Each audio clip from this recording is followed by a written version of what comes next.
Greetings, Earthbound travelers. It's Saturday night. That means it's time for Will of the Dice to present Sins of Blood. I am Tyr the DM, the world's okayest DM. He, him, and I will be your guide this evening through the chaos and clusterfuck that is to come. Before we begin, just a few quick things. We are for mature audiences. Your discretion is advised. We do not encourage the use of nicotine products such as vaping. Just because we do it doesn't mean you should. We want you to be happy and healthy. And we are not associated with Wizards of the Coast. We're just some geeks doing geek things and sharing our geek things with you. Locke? Hi, gamers. I'm Locke Clark. And tonight, I want to take a moment and thank the musicians who make our game better. They provide music for us and let us use it. And it heightens our experience. It heightens your experience. It makes the whole game better. Excuse me. And we're going to take just a moment to thank all of them. And that is Kevin MacLeod, Michael Gelfi, Jeff Farber, Weregar, and Patrick Taylor, our very own Peculiar Patrick. Thanks, Peculiar Patrick. Also, we would like to take a moment to thank one of our partners in this endeavor, and that is Red Panda Dice and Delights. Fine purveyors of awesome dice for all your cool dice needs. Check these out. These are the blood red dice that I used to play Laz. All of the dice from Red Panda Dice, all the D20s at least, and I think the D6s as well. All come with a cool little red panda on the 20s or the 6. And they are just awesome, and you should go check them out by going to redpandadice.com. Yay. Yay. So, gamers, it's been a while. But you know what you need to do. It's been a long while, but it is still time. Still time to go to patreon.com. Look up Wheel of the Dice. Go find us. Hit that subscribe button. Help us out. If you subscribe, you get access to After the Rolls, where we discuss the fuckery that Tyr's about to do to us. You get access to audio dramas. You get access to all sorts of cool things from before they hit the Podbeans, YouTubes, and all that. So please go out, hit subscribe. It really does help our channel. It helps keep us going. So thank you very much to all those who have helped us before. And the next 17 subscribers, you will get a 55 millimeter D20. They are chunky boys. They are from Red Panda Dice Delights. They be awesome. And depending on what tier you subscribe at, you get entered into our monthly merchandise drawing. We're giving away these kick-ass dice mouse pads. Nice. And April's winner is Jeff Farber. Yay, Jeff Farber. Yay, Jeff. Yay. All right. That is all of our announcements. Let's get down to introductions.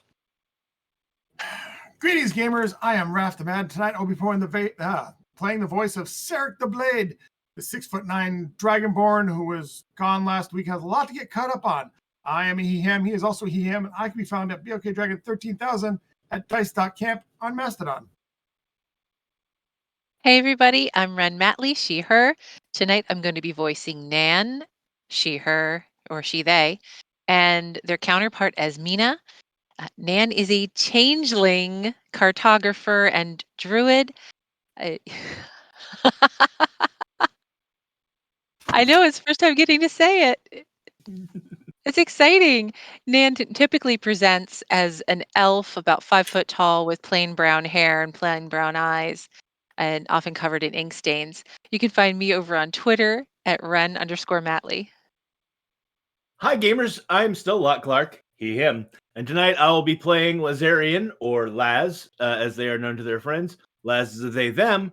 Laz is a reborn who is woke up at the bottom of a mass grave in Keep Gregorian and has no recollection of how they got there or how they came to be alive at the bottom of a mass grave. Dug their way out and has been trying to put together the pieces of their past ever since. They have no recollection or very, very vague recollections of things that happened to them before that event. They present as a 5'5" half elf with porcelain white skin, scars transversing most of their body that are some sort of white script. They have mismatched eyes, blue-black hair, in a full undercut. Their hair hangs about just short of chin length, and yeah, and they just really want to get out of this cavern and get their ship back. But I guess we got to fight a dragon. Also, on a personal note, I'm going to take this opportunity to put in my vote that we rename the tiers of our Patreon to be rainbows, puppies, and unicorns. Top tier. And you can find me on the social media at Lock Unruly. That's Lock with an H. Hello, everyone. It's me, Patrick. A he, they playing Garnet Grell. A he, him, 4 foot tall. Kender by descent. Garnet Grell is from the land of Kryn. He's fallen through a portal and landed in Runeth Kesha. He is a big ball of curiosity and all sticky fingers. And you can find me on Twitter at Peculiar Patrick. Hi, yes, this is Ames. I'm a she-her playing Brika, who's also a she-her. As we've all found out in the past, Brika is not the elf that she usually kind of presents as. She is a 5 foot tall Luna fairy. She's got lavender pearl skin, indigo hair with 2 green streaks, 1 at each temple, and matching green eyes. She's just ready to get, like, the fuck out of this cave, cavern, underground, wherever they are. And, like, I don't know, can they stop stumbling into massive vortexes of more and more shit? And they always start with some kind of prophet, oracle, or diviner. At least this one died and they're not the cause of the problems. But yeah, you can find me over on Twitter at LollyGFIFO. And you can find me on Twitter at tier_the_DM. As always, our safe word for the evening is porcelain. And if there's any last requests, now is the time. Are you Not going to the let us face. level? No, I'm not going to let you level. Come If on. we die, do we get to bring in our backup characters? When last we left the party, they had traveled and transversed the Tri-County Mall, associating with the changeling clan that dwells there. They had met the Dragonborn prophet of Claire's Boutique and found that they had been called by this force of fate to return Amiri Amber to their rightful state by defeating them in battle and then placing upon them the crown of quartz. They also discovered that one of their party was not what they seemed. A revelation, a reveal, if you will, that Nan was actually a changeling.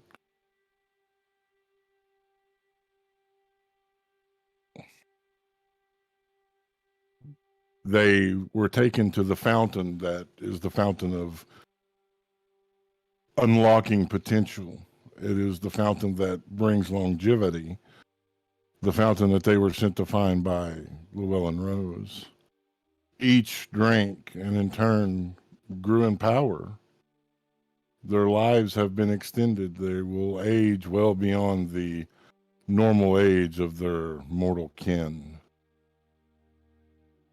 This is where we resume, and this is where we discover you have been forsaken to the will of the dice.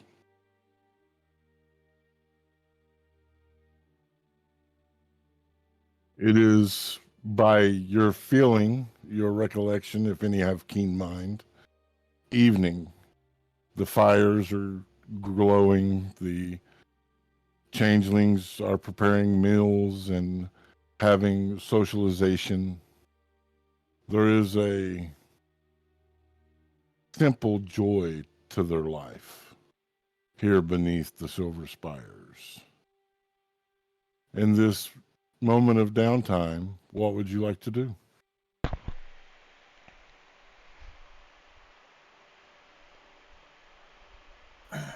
This hysterical stretch from his sleep, from his NPC light coming off. Sorry about that. We have to rest every now and then. Part of our dragon sleep. Oh, I do have to say something. See, I'm not what I thought I am. I'm actually a dragon. And then he looks to the left and looks to the right and concentrates really hard and looks. No wings. Damn. No, darn, I was hoping. Anyways, so did someone grab the crown?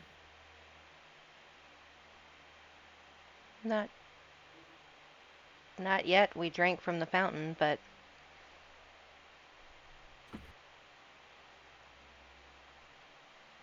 Drake for the fountain. Yes, we did that. Yeah, but Don't nobody's we- grabbed the crown yet. Hmm. That might be next on our agenda. Anyone know how to kill a dragon? Full disclosure, I have no idea at all. I have zero experience in that matter. Maybe legends, maybe stories, but I've never ever in my entire existence seen um, a dragon. Hmm. But you at least know what a dragon is, right?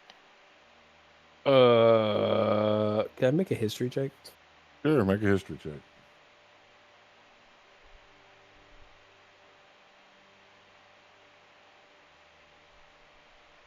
Oh, a 19. Yeah, you know what a dragon is. You come from Kryn, after all. It's true. Oh yeah, that's true. Yeah, I mean, yeah, I know what one is. I've just like never seen one before, you know. Well, I mean, I don't know what you know and what you don't. You're not from the same place we are. This is So, very true. look, I'm trying. I appreciate the effort. But yeah, full disclosure, zero experience in that. But I would assume probably stabbing it a bunch of times. Hmm. I have a feeling this one's not going to be like any other dragon fight. Not that I've been in one before, or I haven't seen one either. Well, aside from those that look dragonish, and she's going to kind of like point to Sirik, but otherwise, full on dragons, no. But I have a feeling this is not going to be just. Saying normal dragon fight doesn't seem right, but I'm pretty sure this is not going to be like your normal dragon fight. Hey, I feel like maybe Tyr. we should have asked the prophet before he kicked over on us. Tyr, can I use my what is the thing called? Knowledge from a past life to make a history check and see if the blood hunters that I used to be knew anything about crystal dragons in particular or just dragons in general? Go ahead. All right, I get to add a d6 for that. And my history is shitty. Okay, but that's a natural 20. And 3. So a grand total of 24.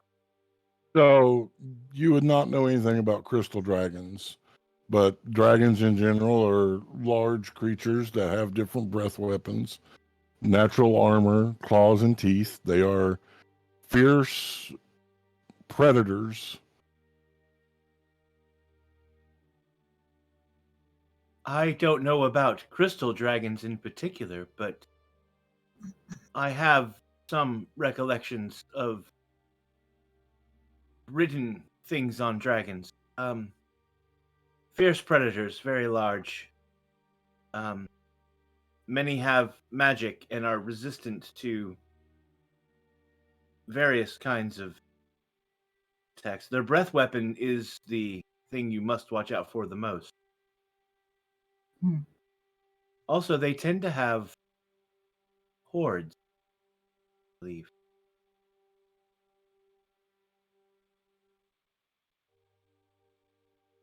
Well, we need to make sure we don't kill this one. We need to knock her out and get the crown on her. So the question isn't how you kill a dragon, it's how do you subdue one? I'm sorry, you want me to seduce a dragon? No, subdue. You know, get them under control, calm, or unconscious, but not dead. It is a deeper problem than that. Because we have to defeat the dragon and render it unconscious. We Right. can't just talk it into We can't just sing it a lullaby and put it to sleep. That would not, I think, meet the requirements of the ritual, the magic that we're trying to undo. The prerequisites to lay the crown upon its. Right, so knock out a dragon, put magic crown on his head. Not the craziest thing we've been asked to do. Here, Yes. the crown that we're looking for, the crown of quartz, it's in the fountain that we just drank from, right? Correct. Can Garnet, like, as this conversation is going on, like, reach in and pull the crown out? You may certainly try. Perfect. I would like to try. Would we have to go back to the fountain for that? I assumed we were still standing there talking around the fountain. Oh, he had said something about being back at the settlement. Yeah, you were back at the settlement, so you need to go back to the fountain. But it's Oh. not that far a journey. Then Garnet would just like as the talking's going on, just be like, "Oh yeah, that crown," and they're heading back towards the crown. Garnet, where are you going? He'll over his shoulder. He'll just be like, "I'm gonna go get the crown." Sarah said Brika. something about it earlier. No. Please Bri- don't. Rika would have stood up like she was going to follow when she noticed Garnet heading that way. It's probably better to wait for all of us to be there. We don't know what's going to happen when we pull it out of the fountain. I could be wrong, but removing the crown will have an effect on the entire area by what we were told. So until we are ready to embark to go and actually take on the dragon, when we remove the crown, we need to be ready to move. Otherwise, we are just opening up the changeling population here to danger for a longer period of time. All right, Cap. And he'll stop, turn on his heels, and come back to the group. But sit down and then ask, like, so, like, are we gonna eat then? Or are we gonna rest? Or because I'm not gonna lie, I'm kind of hungry and I'm a little interested in what these changeling people eat. As if on cue, platters will be brought. Meat, cheese, vegetables, mugs of ale, bottles of wine will be laid before you.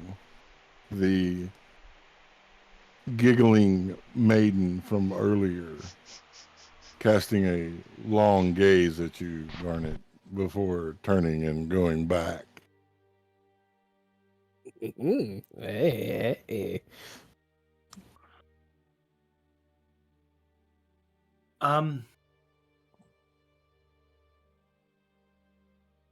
I think Sarek might have had a point, unbeknownst to him, when he had it. He paused to check and see if he had wings yet. We don't know if this dragon has wings, but if it does, it would give us a significant advantage if we can manage to keep it grounded.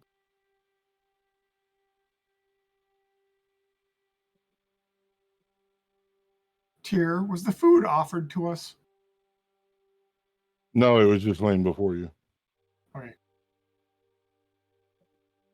Garnet will just start eating and take a bug and be like, okay, yeah, that's a good idea. So I should just aim for the wings then when we attacking this thing, right? That is adult. one way. Or perhaps those of us who are more magically inclined could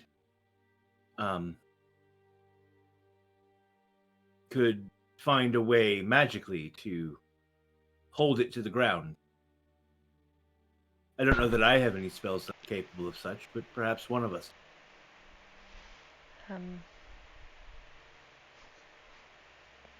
Brika's, you can tell she's thinking for a moment.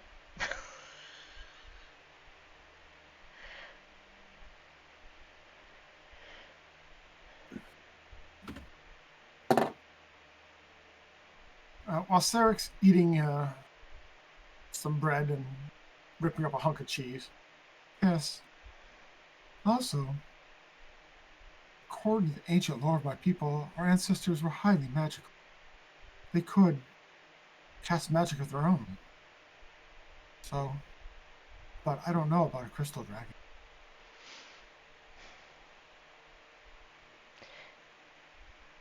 The only thing I can think of offhand that I would have that may help us keep it on the ground without having to target just the wings would be my telekinesis spell. Once it's cast, if it's successful, I control their movement. I can move them, or simply use that to restrain.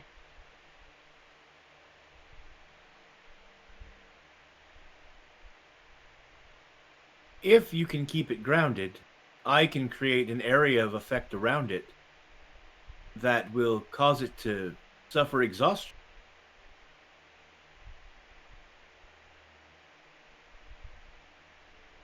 That might be a way to defeat it. Also, it's crystal, right? It probably would be a little bit easier if we used smashy smashy and not like cutty and pokey.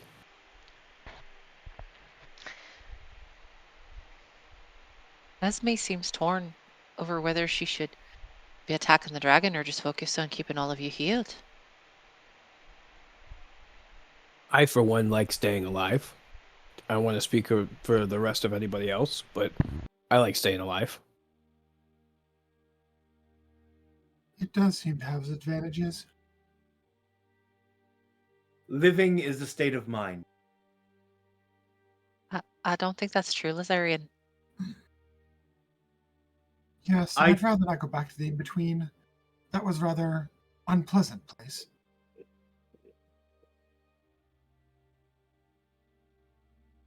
I'm not certain I am technically alive, so... or can technically be killed. I'm not certain of anything, really, so... I choose to believe that I am alive, and therefore...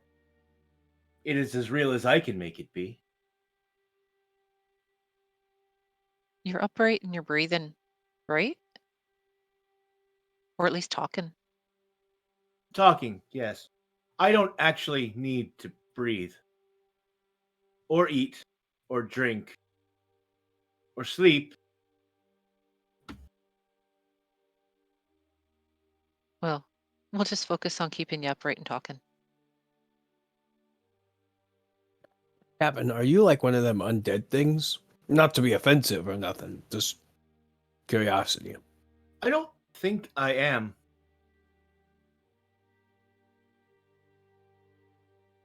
It's at this time the elder woman with the gemstone will approach. Good evening. Good evening. Good evening. Hey. You ventured and saw the prophet. Aye, we did. Did he have good news for you? Oh, I'm not sure you call it good or bad news. It was more telling us what they believed we were here to do. And calling me a liar a bunch of times. Erwin was very blunt.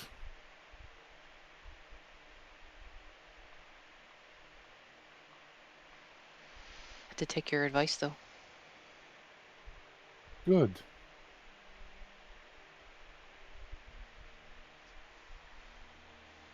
I came because I wanted to meet another son of Philippe.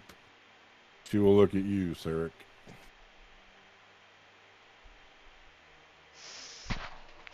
Laz holds out his hand to Brika.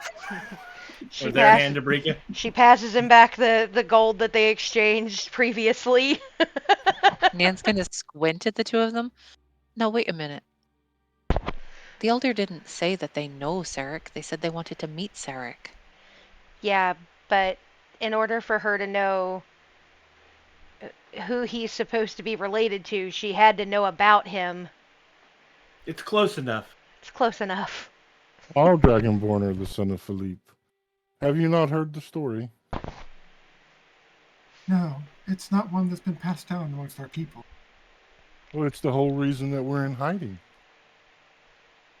The Mhm. true reason. Oh, I'm sorry, There Elder. are I heard that one. there are many stories that account for Queen Amiri going insane and believing the changeling to be spies. But those are political nonsense. May I sit? Yes, of course. Oh, By of all course, Elder. means. Of course you can, Chuckle. That is an interesting word, chucklefuck. You know, Laz, I do believe Garnet's starting to rub off on you in the wrong way. I was under the impression it was a title of esteem. Lazarian, Sure. Yes. maybe not call an honored elder a chucklefuck. It's not a title of esteem then. I'm pretty sure it's an insult. Oh, Mhm. my Rather apologies. creative one. I did not take it as an insult, as we've not heard that term before. No, it's a term of endearment for where I come from. You know, like you're a chuckle fuck, I'm a chuckle fuck, we're all chuckle fucks. You have an odd community you come from. It would explain why Helga has been laughing every time I've said it. I wish to meet Helga someday. But anyways, you were saying, So, the 100-Year War, the war between the Seelie and the Unseelie. Queen Amiri thought that by using the Crown of Courts, they could bring peace. And the crown turned them into a dragon. And they came to live beneath while trying to sort the war. Slowly, the crown was corrupting their mind, and insanity was gripping at the edges. But they found solace in the arms of a changeling named Philippe. Their love spawned, she will point at you, Sarek, the first of your kind. Philippe, however, was an agent of chaos and tried to kill Amiri, and thus the insanity took full hold and she sought to destroy all of us, which drove us all into hiding here at the Mall of the Tri-Counties. I'm very curious what a Tri-County is, but we have found refuge here. Oh, I believe a tri-county is when 3 counts have formed an alliance between their gifted plots of land from a king. That would make sense.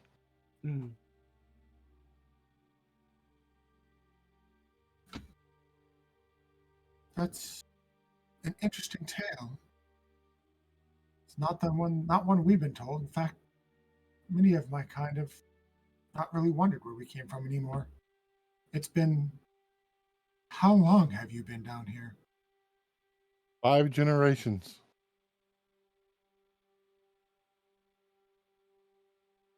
But the fountain made you live longer than typical, so it's hard to gauge exactly how long it's been.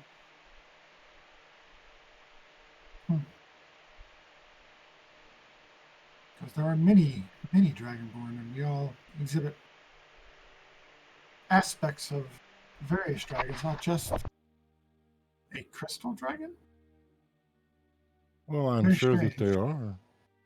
But the first came from Amiri and Philippe. Mhm. Nan's gonna make a scrunchy face. So you're telling me this one's kind of like a cousin? Yes. Or in your case, your great-great-great-great-great-grandmother.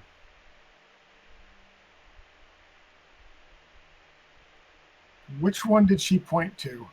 You. Oh, okay. Well, fair enough. He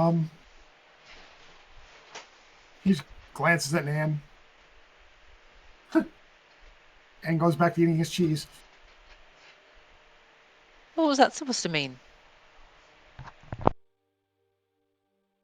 I figure any relative of mine would be at least a little bit taller. She's going to shift her form to be taller. Now that's just cheating. I can't be just any size I want, but most of them. That Shrink back seems down to her 5 foot tall. I quite just like this useful. one. Fair enough. So, where is Amare? Beneath. In a cave Wait. below here. Beneath, like right now, beneath our feet, right now.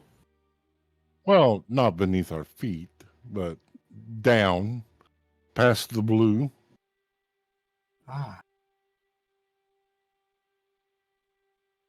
When the time comes, you can show us where the blue was. Or provide us a map. You mean to go? When the time comes, yes. We should be rested first. Gives us We time to can- prepare. We can take you to the blue, or where the blue was. It will help us. That way we don't waste time stumbling around, trying to find our way.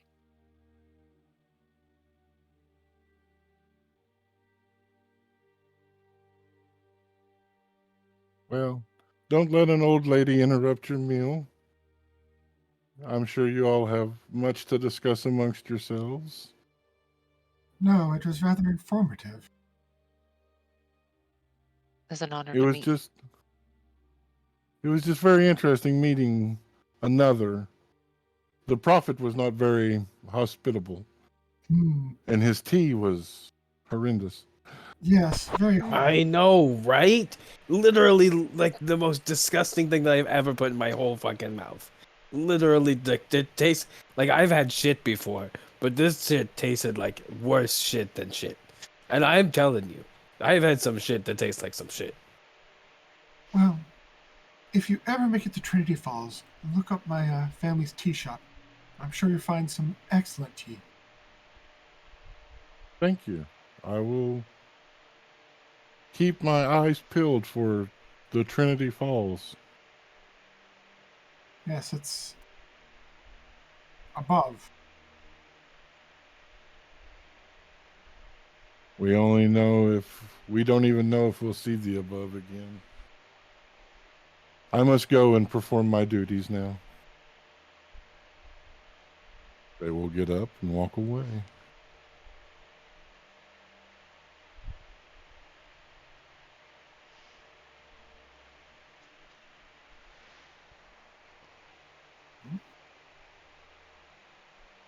Well, if our bellies are full, we should probably rest.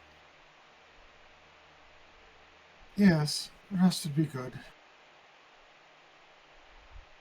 We have an important day tomorrow.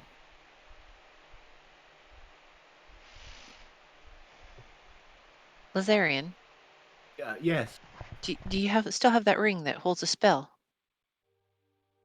Yes. Did you want Asmina to put anything in it for you?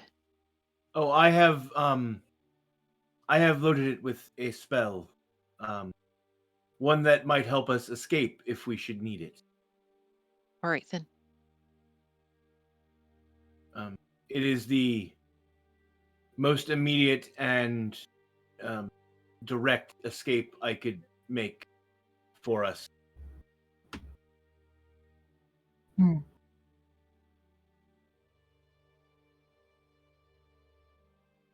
Fair enough. Sarek will retire to the corner, pull out his beat up notebook, and start writing in it for a while before he goes to bed.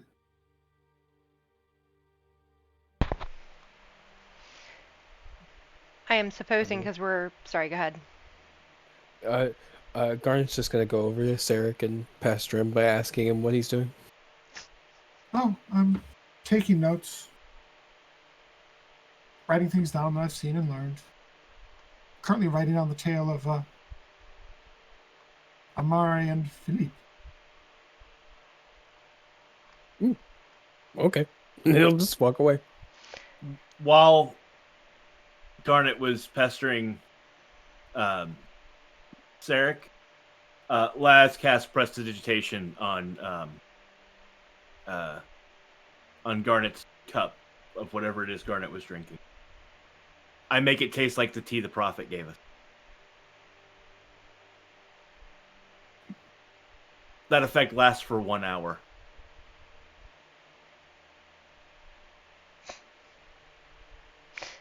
I'm supposing since we're in their settlement that we don't need to set watches, right? That's up to you.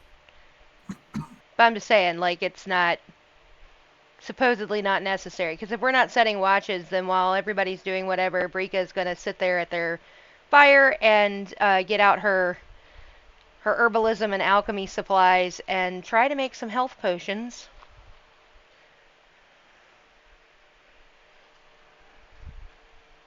You'll be able to make one. Okay. I'll take it.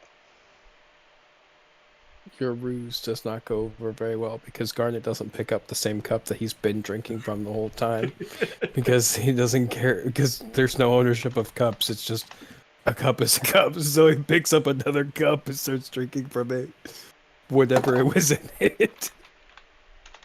Laz also picks up their own cup, which is full of water, and uses Prestidigitation to warm it, and then uses Prestidigitation again to make it taste like coffee.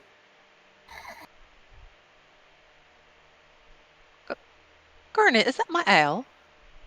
Oh, this is your cup? What? Here you go. Someone could have taken that, you know. It's a good thing I found it. Just look at it, set it down. Oh, do you not want the rest of it? I mean, I'll take it if you not want it. Just hold it out to him. No, take it back. Oh, this is horrible tea. Oh, who brought some from him? Oh, why would you do that? Oh, he dumps out the teacup that he just picked up accidentally and puts it away. Oh, and starts just drinking some water to clear his mouth. Brika, what is that? Didn't get passed down to the generations. Brika, what is that you're working on? I'm making a healing potion. I figured it might be a good idea. Oh, that reminds me. Gonna dig in her bag a little bit.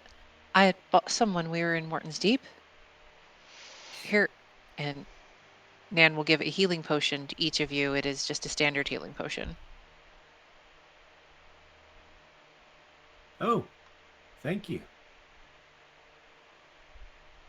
Yeah, it's really kind of you. Yeah. Sadly, it is a skill I've picked up where I can make most basic potions. We just never seem to have time. Ever. I understand. I'm in the same boat. My mother taught me when I was younger.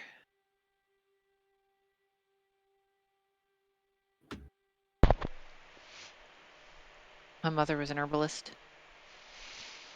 I picked it up from when I was traveling with the actors group. The woman that taught me to read cards is the one that taught me about herbs and a little bit about alchemy.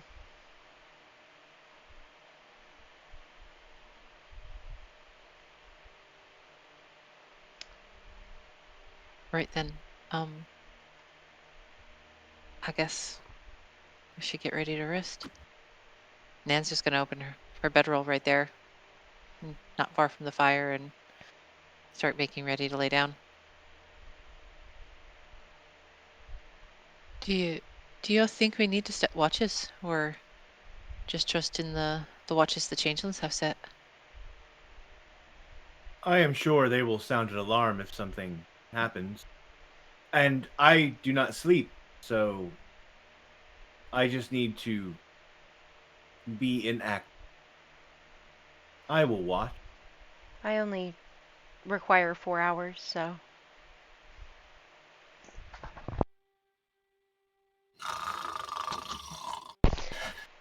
I see Sarek has had no trouble getting to rest. Yeah. You would think he'd be fine after all the sleep he already had. You know, he was kind of out of it up until just recently. And you, Garnet, do you sleep? Oh, yeah, I do. I was actually thinking about trying to go find. I was wondering maybe that cute changeling was wanting to talk to me, but it seems like I should probably stay here with all of you. Just because I have already seen the consequences of possibly going and doing something by myself, which is a little weird for me because I'm not usually used to this whole big group dynamic type thing. I'm usually one Kender show, but that's okay. I'll learn to work with you all. I mean, you all have your strengths. Oh, excuse me, that cheese. Yeah, and I know who the healer is now, which is very important. So, I have a feeling the way she was looking at you. If you follow her off, you won't be doing any resting. you think? Pretty sure. This If world you- is very strange. And If you beautiful. wish to go and sow your seeds, do so. It might be your only chance. I mean, I'm gonna be real. I really am much more of I like admiring the art more or less than doing the art, if you know what I mean. I mean, I like putting my penis in places that they should go as much as the next Kinder, but I'm not sure I anyway, good night. Sounds to me like he's not really the commitment sort. Yeah, no. I know. Did everyone eat? Yes. I only had water. What about Sarek and Garnet? Yeah. Sarek ate meat and cheese. I need the four of you to please make a Constitution saving throw. Oh, shit. The one time I'm not suspicious of something. See, should have cast protection from poison. hmm Rika, Mother. It's a 1. what with your modifier? Oh, sorry. With my modifier, it's a 2. Not much better. Garnet, A 5. Nan, 13. Sarek. 23. Can you shake a little of that off over on Brika?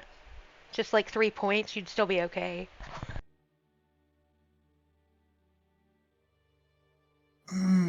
Rika, Garnet, and Nan.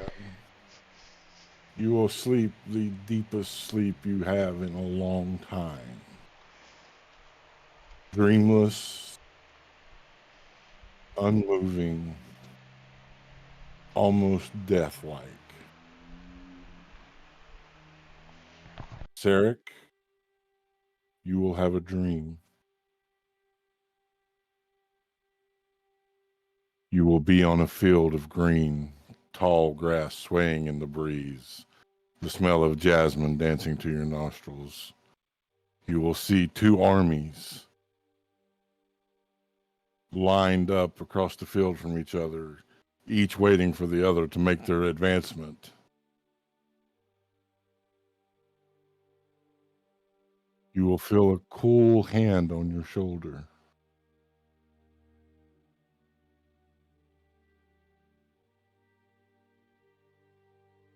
You'll look. As you look, you will see yourself.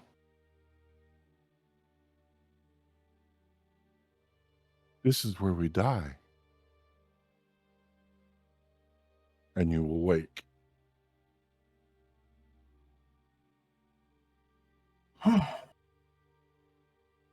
No more cheese like that. Horrible dreams. And he'll pick up his Morning. notebook and start writing. The morning will come. I need Garnet to give me a wisdom saving throw.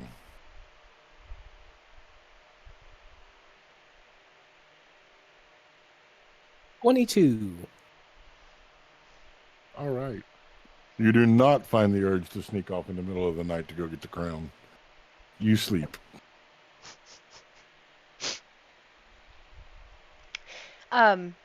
Would the sleep have made them? Would it made Brika sleep longer than the normal 4 hours?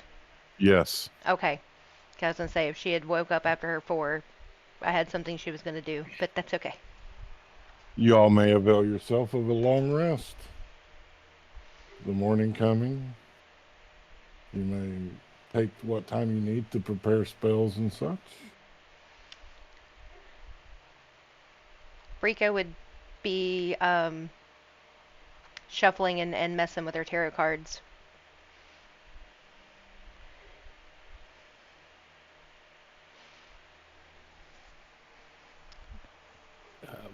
Garnet will stretch and yawn. And just kind of comment out loud, that was really good fucking sleep. God dang. Oh, man. Okay. Anybody else getting good sleep like I did? Sheesh. Yes, it was No. a very. Shall we get ready? We have a big day ahead. And Sarek will go about putting his armor together and breaking camp, getting his gear settled. Nin will let Esmina take control and spend an hour in meditation preparing spells.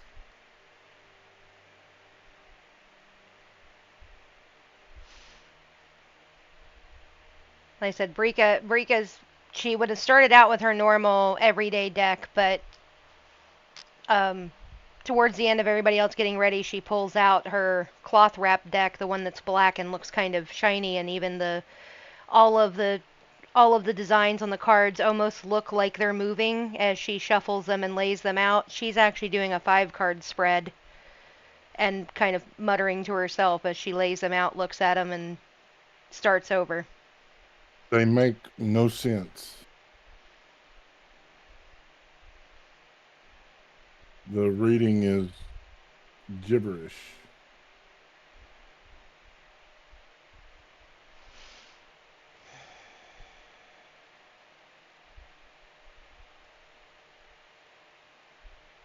I don't like this.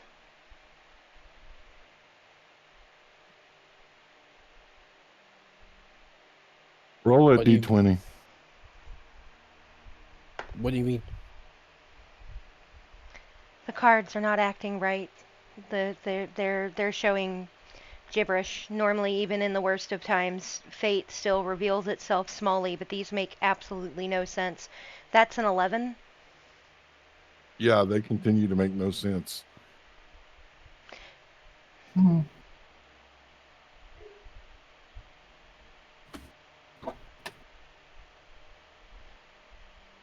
She grumbles a little bit, scoops the cards up, whispers over top of them, and very, very softly and infernal, and then folds them back up in the cloth that she keeps them in and puts them in her pouch. This makes me very, very nervous, but I suppose if we're going to do this, we should get it done. A card falls. She's going to look at it. It is the death card. Now, before I say her reaction to that, in Runeth Kesha, does the death card mean the same thing that it does in traditional tarot? Yes. Okay. So it's more of like a rebirth. It doesn't mean literal death. Not always, most of the time. Right. She's going to stop and she's going to stare at it, and anybody else that looks at it on the ground would see it. And it's you know, the it says death across it, and it's fancy artwork of a skeletal warrior on there. And she stares at it for a second and then scoops it up. When you touch it, you have a vision. I need everyone but Brika to please earmuff. Ooh. You are on a blood-stained battlefield. The bodies are countless. The sound of flies buzzing is deafening. The stench of death is in the air. And you see yourself kneeling, weeping. A head in your lap. A dragonborn. Sarek. You're holding Sarek. His lifeless body.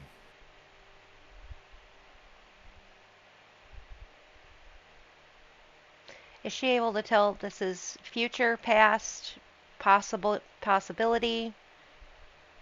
Give me an insight.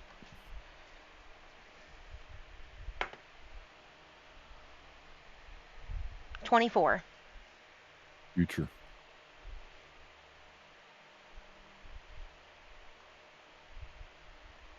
Is it a possible future or is it definite? You're unable to tell. Okay. Can I bring them back? Mm-hmm.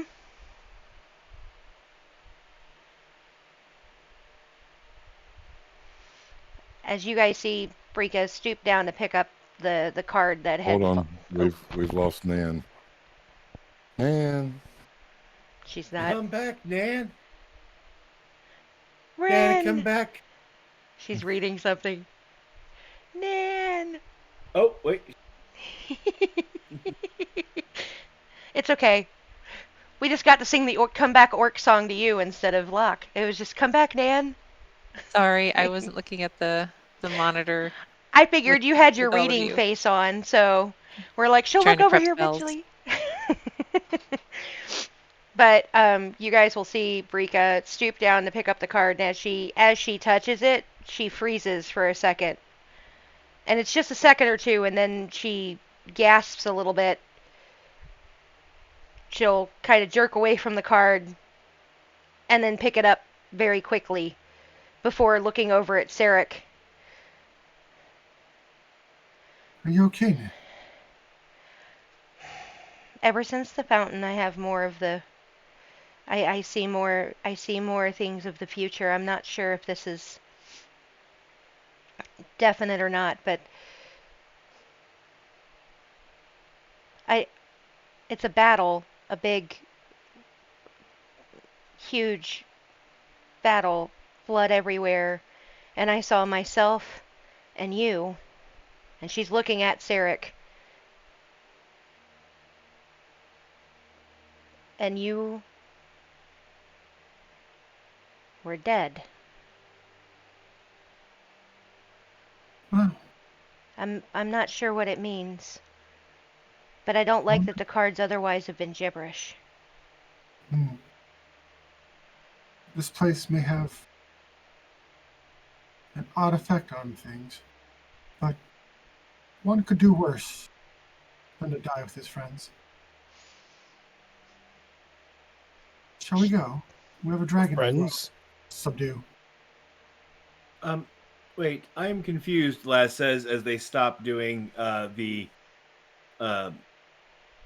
sword forms that they have been working on for like the last hour, using the heavier than their normal sword scimitar that they wear at their hip.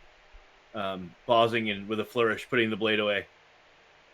Were the tapestries that we saw with the prophet meant to show the past or the future? Future, yes. It's hard to say. He never really clarified, and fate is odd like that. Like I could tell the vision that I just had was future, but I don't know if it's definite or not. If it's a possibility or a certainty. Because Sarek's tapestry was the tea shop, was it not? And my tapestry showed me leading a great army into battle, but I have no recollection of ever having done that. And granted, that doesn't mean I haven't, because I have no actual solid memories. But it seemed like the future to me somehow. Well, future So- is infinite, right? There's many paths to the future. it would just seem to me that your vision and the prophet's vision are at crossed purposes for Sarek. Maybe. Maybe his didn't see as far as mine. It's hard to say. And Laz claps Sarek on the shoulder. Just remember, being alive is a state of mind. And then turns to go pick up their pack. Yes, but it's a state of mind I do enjoy, but I don't see an army anywhere near us, so we should be fine. For the Should we moment. go should we go deal with this dragon? Lead on, big guy. Are we Yes, ready? I believe I am ready. Very well. Who's got the crown? We have to stop and pick it up. I could have got it yesterday, but somebody told me, no, don't get the crown. We don't know what it will trigger when we take it. We should take it when we are ready to leave. We are now ready to leave. Yes. Yes, where's our guide? I will inquire. Esmina will look around, find the nearest changeling, and ask. The elder. Is the elder available? They promised we would be guided to where the blue was.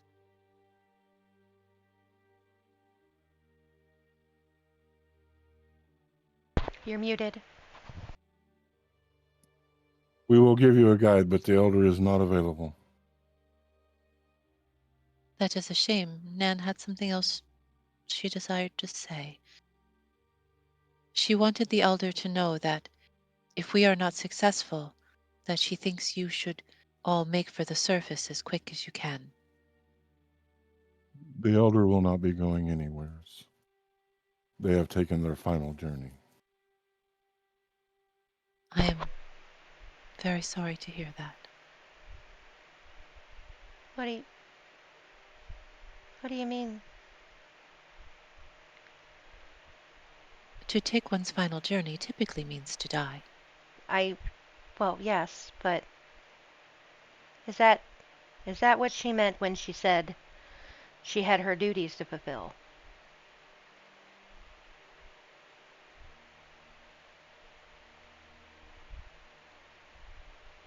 Maybe. We just know that she journeyed on in her sleep.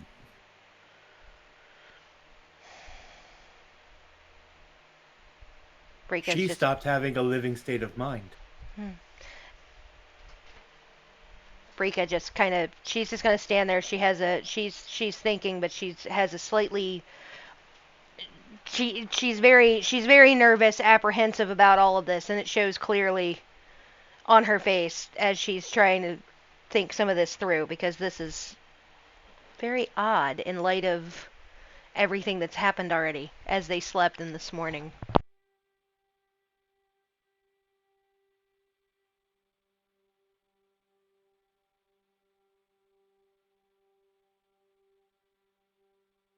I am sorry to hear about your elder. However, Nan is correct. Should we be unsuccessful in our mission, all of you should try to get to the surface. What is your mission? You do not know. No, we do not know. We are to journey beyond the blue and remove any threat to you. That is a fool's mission. It is what your prophet said we were here to do. You're going to trust that lunatic. Nan says she has trusted worse.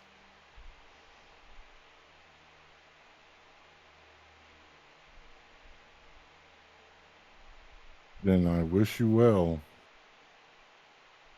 He just shakes his head, and the blushing maiden is summoned to be the guide to send you all to the blue.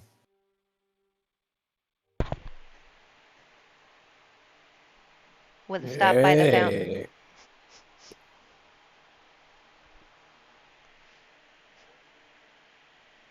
Right, shall we go? We need to swing by the fountain first. One last stop before the blue. Yeah, there, hot stuff. Do you think you could show us to the fountain? Huh? Hot stuff. Yeah, like hot stuff. Toots, supreme being of eternal hotness. I mean, what more do you want me to call you? Similar to Cupcake. Oh, I see. This is Hmm. the changeling that Garnet wished to sow his seed with. Yes. Whoa, hey. Well, I we- just simply think that you are one of the most beautiful, immaculate creatures that I have ever laid eyes on. What of it? Maybe. Do you wish to wed and mate? No, gosh, no. No. I'm a bit of a wanderer at this point. I'm kind of wandering around a little bit still. Not ready to settle down, if you know what I mean. I do not know what you mean. That's all right. Can you just show us where the fucking fountain is, please? I am not familiar with a fucking fountain. I am Oh, familiar with the fountain of ages. yes, Yeah. that fountain, please, for the love of, for the love, please. Garnet, don't be so rude. Would you be so kind as to take us to the fountain first? Of course. All right, my dear Chucklefucks, let's go. Did I use it correctly that time? yes, it's fine. Brika at this point is just kind of like rubbing her forehead. She's going to say it in Sylvan, knowing that Garnet can't understand it, but the rest of them should. So he's all talk and no action is what we're seeing. Responding in Sylvan and kind. Nan says it might be better that way. Except for... Back in Sylvan, Laz says, Helga thinks that there might not be any, I don't understand, lead in his pencil. Again, Well- I have no idea what you all are saying. It'd be nice if you could switch to a language that I actually fucking speak. It's pretty fucking rude to be talking in someone else's language, and you're probably talking about me, considering you keep fucking looking at me. Jeez, It's okay, so little guy. fucking rude. We were, it was private moment. Wasn't about you. We're just making sure you couldn't understand us. I want to insight check that. Go ahead, inside it. Beware my +6 and my natural fucking 20 for 26. Give me a deception check, Brika.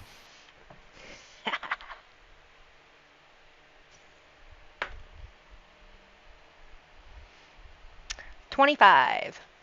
They were definitely talking shit about you. Look, I don't have to speak the language to know what talking shit fucking looks like, and that looked like talking fucking shit. So Brika's gonna whatever- put her hands up, and look, we'll settle it later. But basically, all I said was that you like to talk. The action part of it is kind of left out. You just like to talk. Can we go? Yeah, I Yes, guess we shall can we? fucking go. Oh, you do not wish to wed and mate. No, I don't. Gosh, sorry. That came off a little mean. No, I don't. I think you're a wonderfully beautiful, immaculate creature that is too good for this perfect world, apparently. And you are going to have an incredible life. But no, I do not want to get married and, what'd you say, procreate? Mate. Yeah, pass. It's a shame. My dowry is 12 head.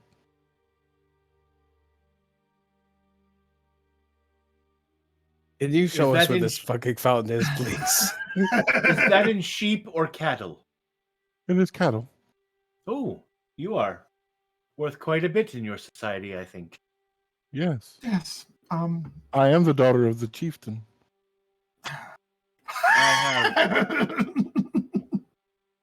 Yes, shall we find the fountain now? We have much to do. Maybe when we get back, we can discuss this matter further. Ah, so you are the one that would be in charge of arranging the marriage. No, Yes, the fuck my he father isn't. will speak with you. What, Let us go what to the is- fountain. What is your name, Rebecca. Rebecca? While it is fine if you are contented and proud of the dowry that you could summon, um, it is also important that you realize that you are worth far more as an individual than you are as property of some male. Oh, The I would never system- be property. Nan Yes, is but- going to take control again for just a moment. Lazarian, Yes. it's actually pretty typical for changelings to use arranged marriages. It helps us to avoid marrying outside the clan, so to speak. Or marrying too deep into the clan. That too.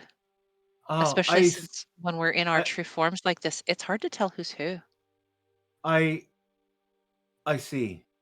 I'm sorry. There was some lingering anger from Lazabetta about arranged marriages that informed what I was saying. I That's retract. understandable. However, if this one didn't show interest in that one, pointing both between the changeling and Garnet, there'd be no discussion. Fair. When you return, my father will speak with you, son of Philippe. And we'll start walking towards the fountain. Sarek will follow. We're done with this conversation. Let's go. So is Garnet. Sarek, make sure you get a good price. He just holds his hand up and a thumbs up. It would be Garnet, rude not to honor their conditions.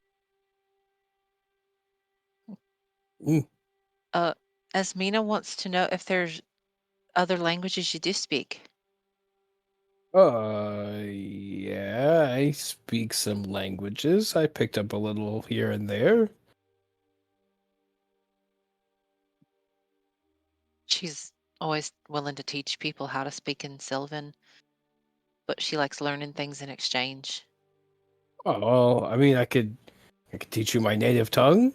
It's called Kendra Speak. I could teach you my native tongue, and you teach me that fancy, weird, kind of high pitch, almost moany, weird, whiny sound and whatever coming out of your mouth when you were talking shit about me earlier. So it's not just me. It does kind of sound sing-songy, like you're talking to a little one. I mean, it sounds a little bit like that. I like my description of whiny, moany kind of thing, but yeah, basically. I didn't think it sounded much like moaning. I've heard moaning.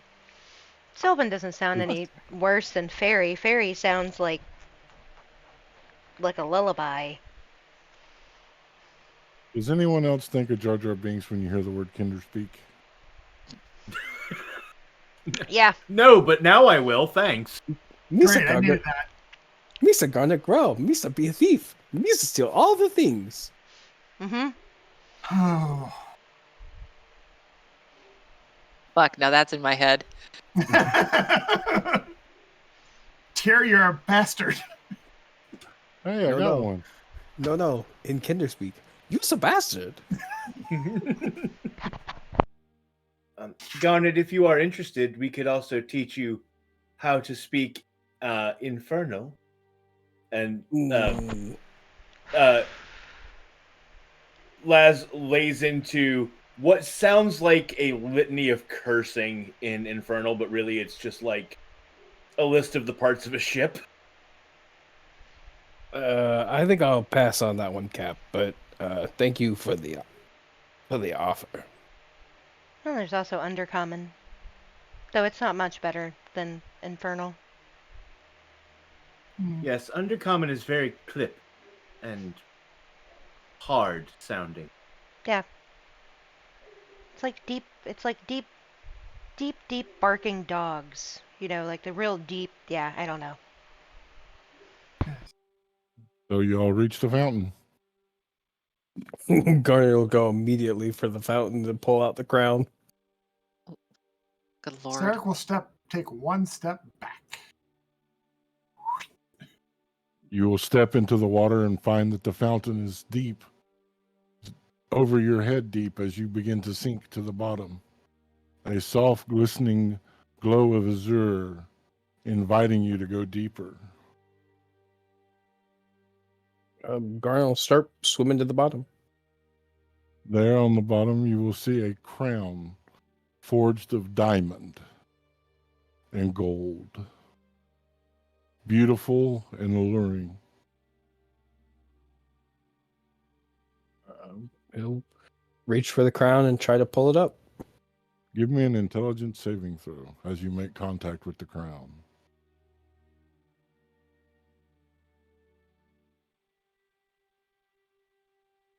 Is this a frightened condition? It is not. Damn. That is an 8. Garnet, why would you want to remove this crown? This beautiful, beautiful crown. It's where it belongs. You should stay with it. In fact, you should inhale to always stay with it.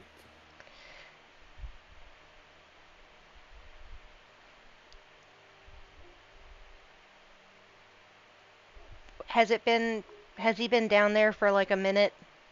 No, it's only been just moments.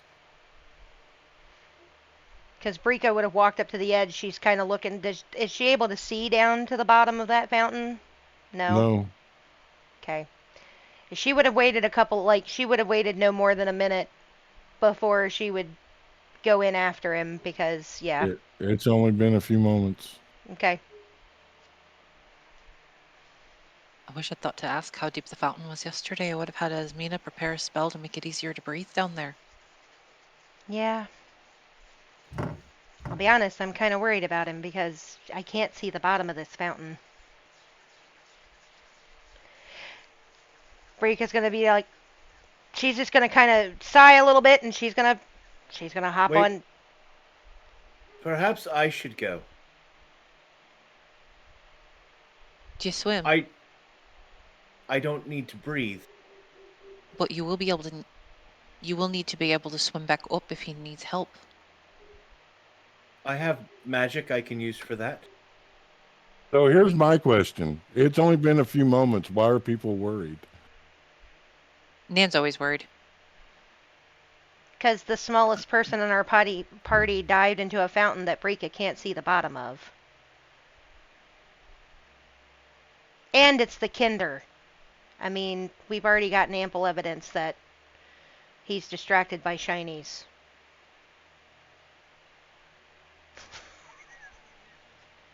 Here. It Am I hasn't been a minute yet. Sarah's not worried. Am I holding the crown and like standing on the bottom of it so it's like Yes. in my hands? Okay. I think he's just gonna keep sitting there and thinking on it and having it whisper to him. I don't think he's gonna inhale because I think something else is there is keeping him from inhaling. But I definitely think he's still holding onto the crown and just looking at it, mesmerized by it. As you continue to hold the crown, the impulse to inhale gets stronger. I need another intelligence save.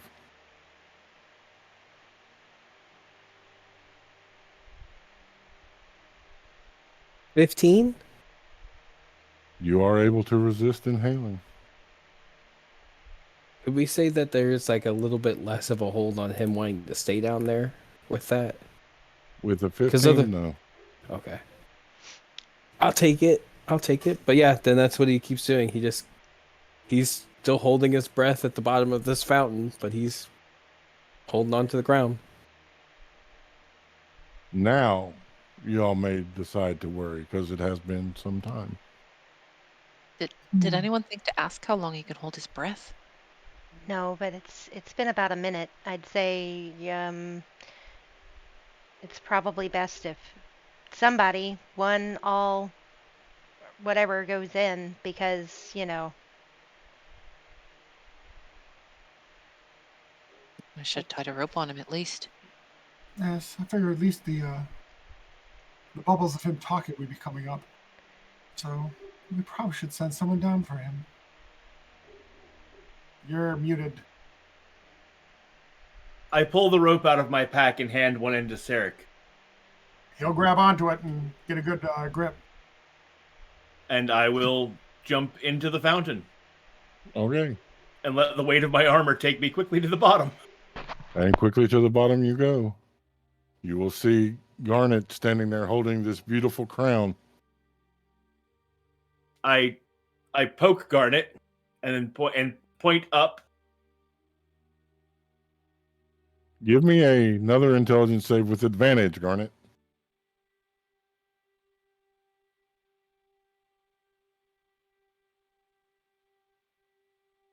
Natural 20 plus a 6 is 26. The spell is broken. He'll shake his head and look around and like realize that he's like, oh shit, I can almost not breathe. And then he sees Laz there and it's like, what the fuck? I point at the rope. He just gives you a thumbs up and then starts swimming upwards.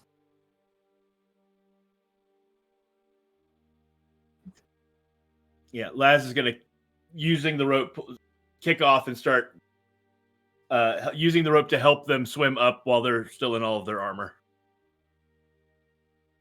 And you both come out of the fountain. The water turning black, turning to ash. The ground rumbling, groaning as the fountain cracks, falling away into a bottomless cavern. Yawning darkness as the ground beneath your feet begins to crack. Rebecca Now is the will time take to off run. running. Shall we leave? And he turns We- to start running. We should I don't definitely fly. go. Nan is going to yell after Rebecca. Tell the others to prepare to get to the surface if you need to. And then move with the others.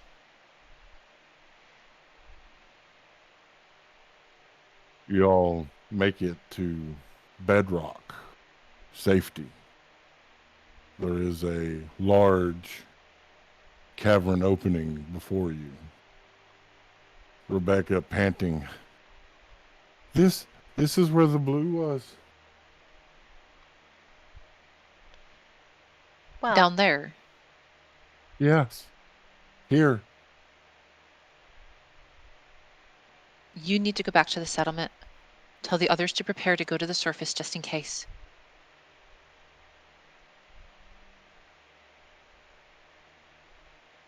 Zone us from here.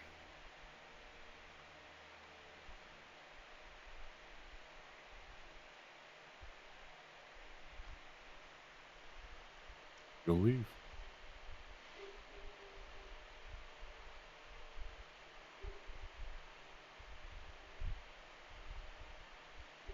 Nan will look You around at will the others. stop, Hmm? turn around, run back to Garnet, kiss his cheek, and then run off.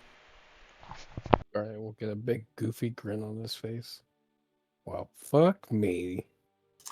I believe think that's her intent. her intent. Only after the arrangements are made, yes. mm-hmm. What am I going to do with 12 cows? You could Well, probably I can negotiate. tell you, I'm not getting fucking married. And I think we will just have to fucking get the fuck out of here before all that shit starts happening. Speaking of which, let's get... How the fuck are we gonna get into this cavern? Well, if their clan is anything like ours, if you don't agree to it, it wouldn't happen anyway. However, you've got a point with the how do we get down? I mean, Brika's got wings.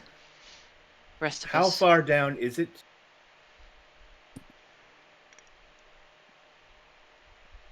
You can see, what, 120 feet?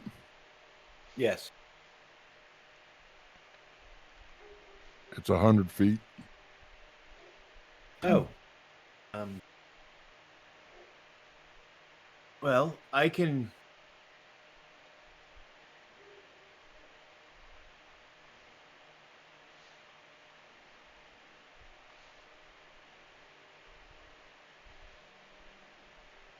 You see something moving, Les. There is something moving down there. You see eyes, large eyes staring at you. There is something large down there. It sees us.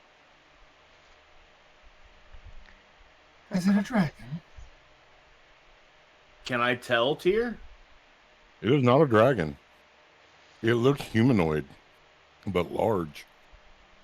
No, it is human-ish.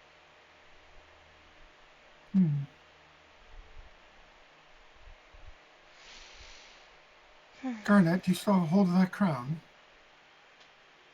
Yep. Don't lose that. Should I put it in my bag of holding, or? Yeah, I would wrap it in this first. She's gonna hold him out a piece of cloth. Put it in this, and then put it in the bag of holding. All right, whatever you say. He'll wrap up the crown in the cloth, and then put the crown into the bag of holding. Okay.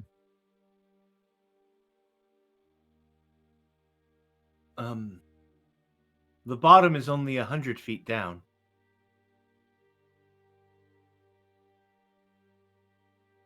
How long is your rope? Why are you here?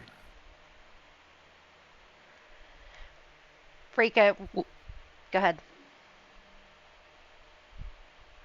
We seek to free Amiri Amber from her curse.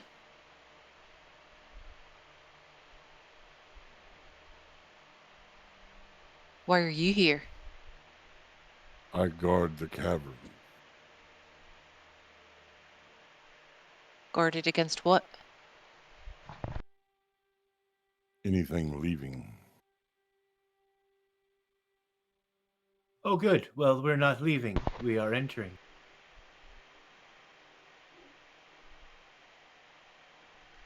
What has tried to leave? All sorts of creatures. Like those crystal skeletons we encountered earlier. Yes.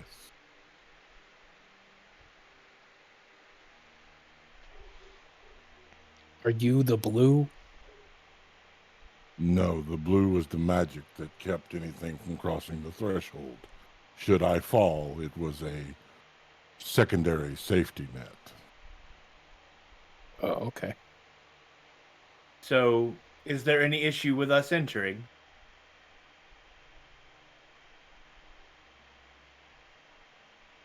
Make a persuasion check.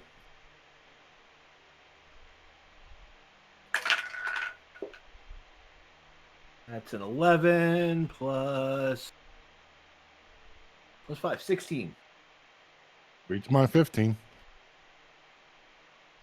You may enter. You saved the queen. I can rest. Been a long time. You seem a very large individual. Compared to us, anyway. Would you mind offering us a hand down? A large gray hand will come up and rest against the side of the ledge. Laz confidently steps onto it. Right, that's Coming. Sarek will join him. Frika will be like, she'll kind of shrug and step onto the hand. She could have flown down, but hey. This is a little weird, but all right. Nan's going to start to step across, get too nervous, close her eyes, take a breath, let Esmina take control again, and then step onto the hand. Just You will remember, be it's done weirder. carried across the chasm to another ledge with a tunnel.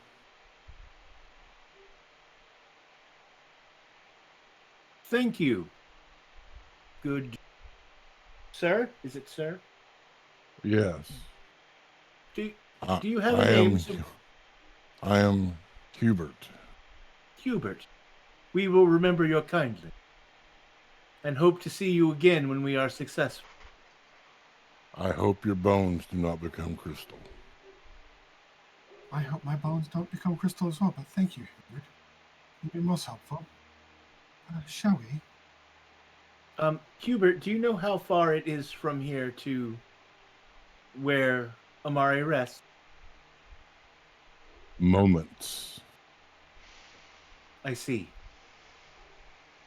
Thank you. You don't actually know how to render a crystal dragon unconscious without killing them, do you? Hit it with a stick. I like that plan. Yeah, that's kind of what we'd already come up with. Indeed. And I with totally that, see hearing why. that we are moments away from fighting a dragon and not knowing exactly what to expect, Laz spins the ring that Helga's in on their thumb and brings the mind shield back up. Okay. If you'll allow it, as they're heading down this passage, Brika's gonna just touch herself and cast her mage armor. Okay. Oh, yeah, and I'm going to activate True Seeing. Okay. So, I get to see things as they actually are for the duration, which is 1 hour. I should be able to see secret doors hidden by magic, see into the ethereal plane, see through. It doesn't actually say that, but I believe it. True Seeing, I believe, pierces invisibility as well. And yeah, It does. It's the same thing I get with the robe of eyes. You all step into a large cave. Large purple crystal growing up out of the floor. Swirling in different mosaic patterns. The light that's there reflecting, dancing.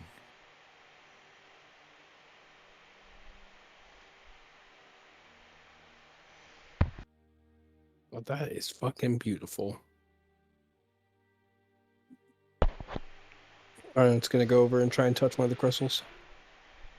I wouldn't touch anything. Why? It's just a crystal. Yes, and how's your arm doing? You're Mhm. fine. Thank you for asking. Yeah, don't you remember what happened before? Yeah, I was attacked by a crystal lichen thing or whatever, and it bit me. This is a fucking crystal. Are you all really this jumpy? Jeez! And he's just gonna put Nah, his hand on the man. crystal. Oh, God. No, I was actually referring to the red sphere when you moved it and what happened after that, but okay. It is a crystal. That was a very big chance you took, Garnet. After all, we do not know if these crystals are part of Amiri's magic, like what is encased the statues that we saw. I'm not so sure those are Oh, statues, but shall we? And he's I gonna see what's happening here. I see what's happening. You all are afraid of this thing, I'm assuming, right?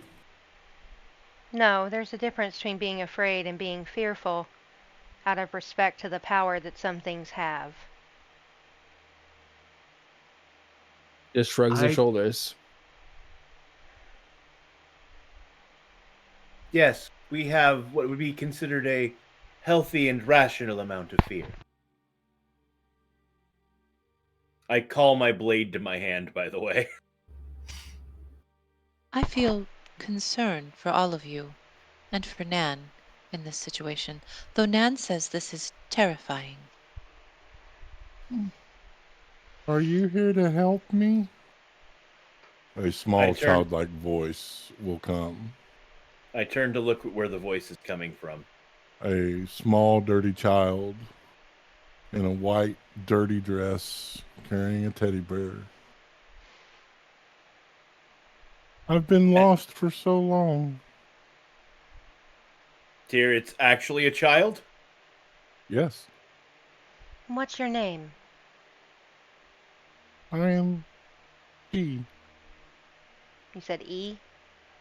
She. How Hey, did you, do you go by anything else? No, she. She. how did you get down here? I've been here for so long.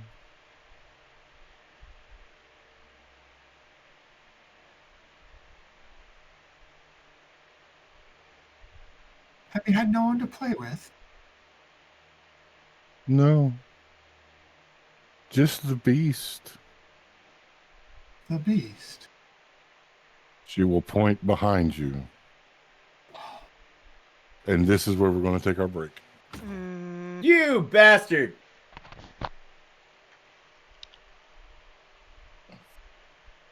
We're going to take 10 minutes, get our beverages of choice, our snickety snacks, and handle our business. And we'll be back in 10 minutes to see what's behind them.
sorry it took so long. We had some issues we had to handle. Before the break, the party had made it into the crystal cavern that is what they reckon to be the home of Amiri, the crystal dragon. When a small child appeared,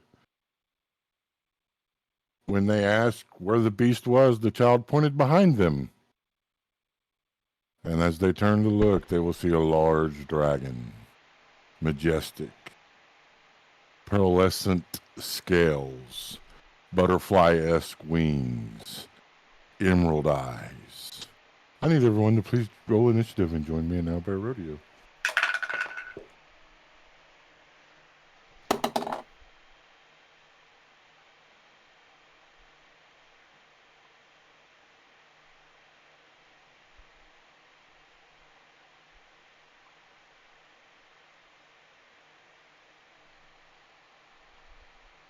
Alrighty, Laz, 13. Nan, 12. Sarek, 4. Brika, 8. and I will roll for Amiri. Interesting. Hey, Tier. Yes. Slight glitch. There are two. I'm seeing 2 Garnet tokens, but not a Laz token.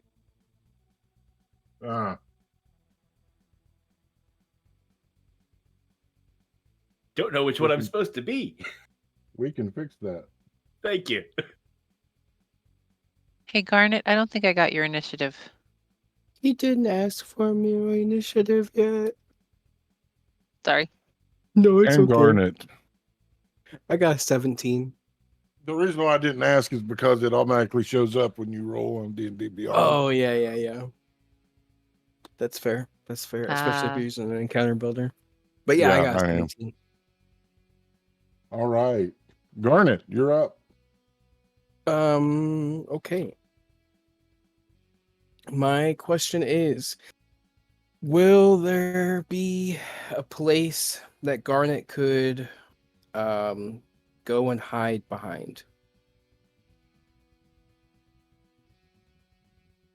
I don't know. Depends on how much movement Garnet has. Garnet's got 40 feet of movement. I'm just curious, like, with these, are these flowers? They're crystals. I need to zoom They're in. crystals. Got you. Okay. Well, poo. Because Garnet was touching one.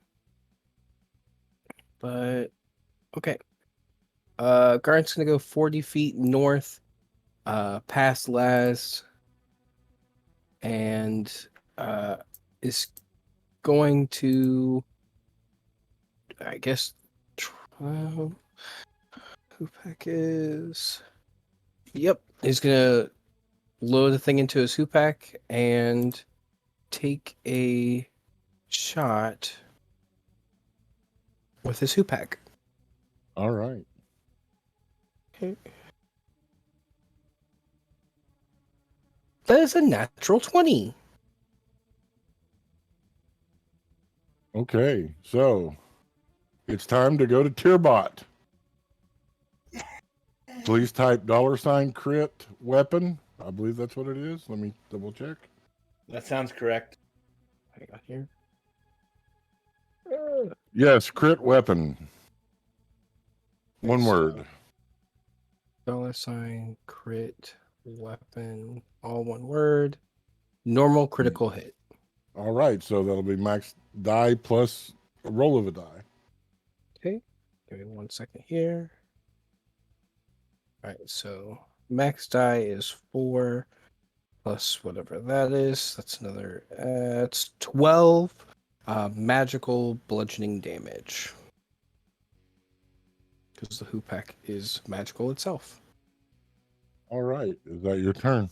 Garnet is then going to use as a bonus action, because I can take it as a bonus action with my cunning action, and is going to dash another 20 feet behind this big crystal, like structure area, All righty. and that'll be Garnt's turn. All right. The impact thudding against the scales, the creature roaring and then growling as it begins to stalk forward.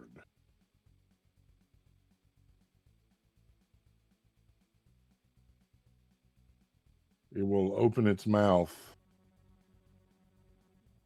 and exhale. I need everyone except for Garnet to please make a dexterity saving throw as shards of crystals explode out of its mouth. We will start with Rika.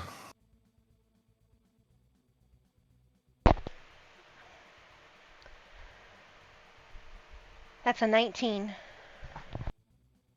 All right. And Laz.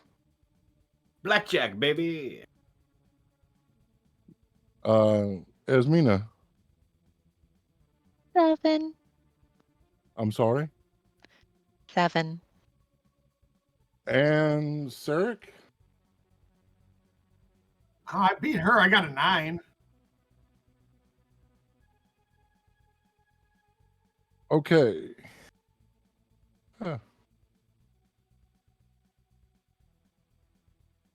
Rika and Laz, you will take 28 points of piercing damage.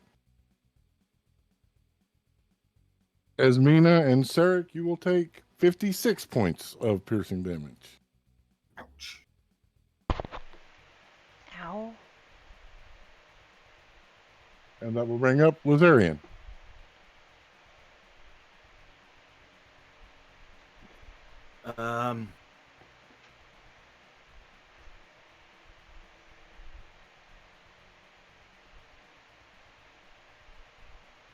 Okay, I'm gonna move up closer to the dragon. I'm gonna move 30 feet.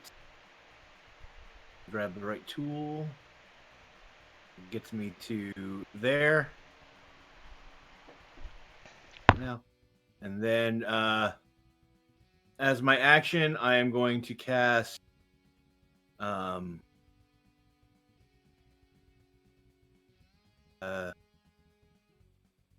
Spirit Shroud on myself. Okay. I summon spirits of the dead, which flit around me for the spell's duration up to a minute. And anytime I hit something that's within 10 feet of me, the creature takes my choice: radiant, necrotic, or cold damage. We're gonna go with necrotic for this, and and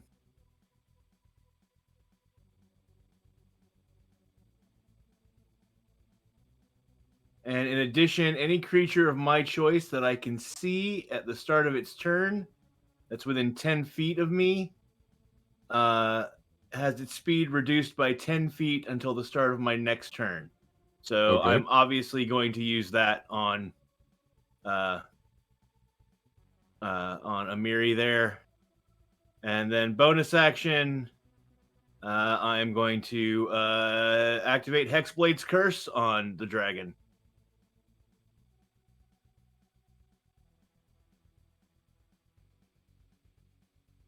Okay. Is And that that your will be turn? my turn. Yep. All right. That will bring up Nan / Esmina. Remembering what the others said about trying to render her flightless, so to speak, Esmina is going to attempt to cast Earthbind. So you choose a creature within range. Yellow strips of magical energy loop around the creature. The target must make a strength save of 16, or its flying speed is reduced to 0 for the spell's duration. And I roll a natural 1. So it's going to burn a legendary resistance.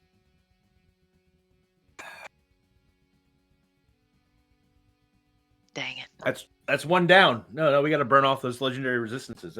That's useful. Good job. Is that your turn? Yep, that's it. All right, Brika. Okay. I'm gonna use my bonus action to spend 3 sorcery points to do a heightened spell. I'm gonna use that on level 5 telekinesis. That means you have to roll with disadvantage. Give me just a second because I have to change multiple screens just to do that. There we go. Telekinesis only works up to huge. This is gargantuan. Oh, so it won't even work just to use it as almost like a grapple? Nope. Well, then, shit.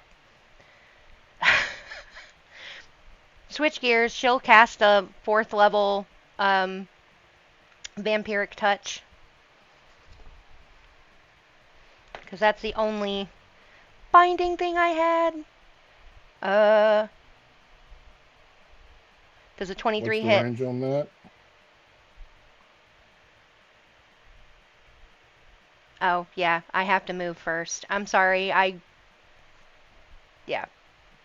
Hold on a second. I will take my movement.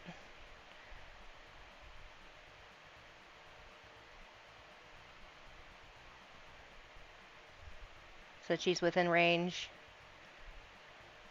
And then 23 hit. 23 does hit. Okay.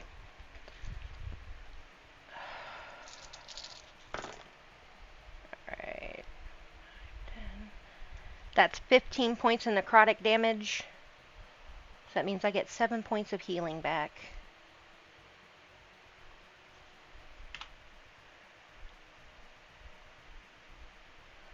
Is that your turn? Yep. All right, Sarek. Pulling Urbane's patience, he will rush forward. Maybe. Oops. Whatever.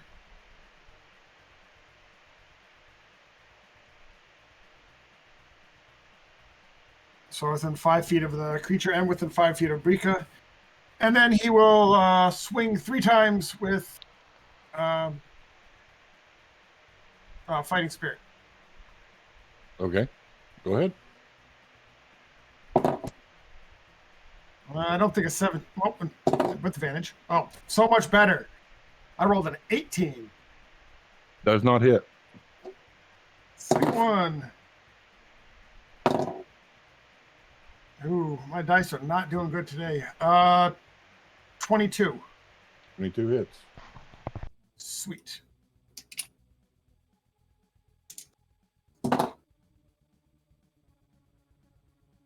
$18 points of slashing.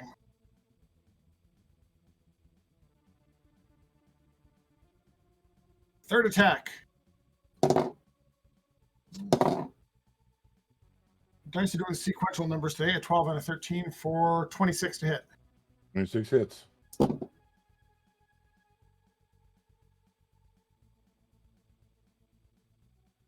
16 points of slashing. Give me a perception check. Oh, right there. 16. The slashing doesn't seem to be going as deep as it should.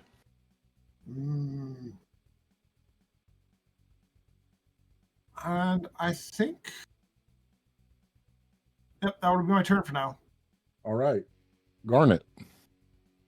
Garnet is going to take the bonus action to steady aim to give himself advantage on the roll, and he is going to again use his magic hoopak to throw a sling at the dragon. I'm going to have to be a stickler here.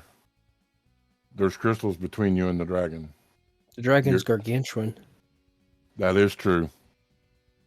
I'll allow it. These crystals are supposed to be huge, but I didn't specify that. So go ahead, make your attack.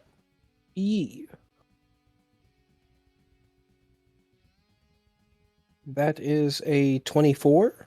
24 hits. All right, so that'll be for 7 magical bludgeoning damage, and then since they're both, it is engaged, it gets the sneak attack. The sneak attack is for 29 damage. Nice. Nice. Is that your turn? That'll be Garnet's turn. All right. It is now going to bite at you, Sirik. 28. Yeah, that'll hit.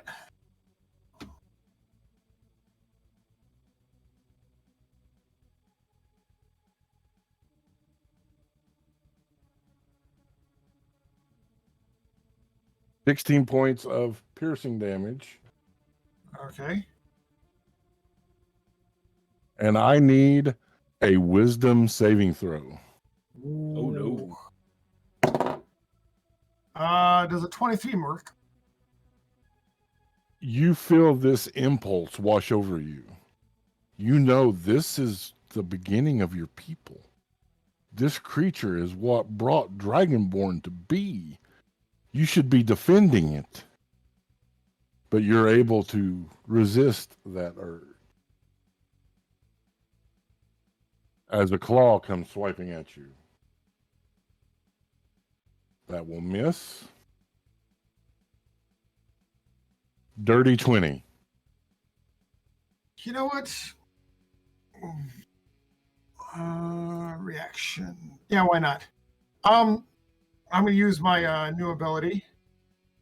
You watch as 2 great bronze wings erupt from his back and shower around in front of him, providing him a +4 AC for this attack as reaction, giving him a 22 AC. All right. To miss. And then they disappear. The small child will begin to scream a very loud, unearthly pitch. The crystals vibrating. The only person near them is Garnet. I need a dex saving throw as crystals explode.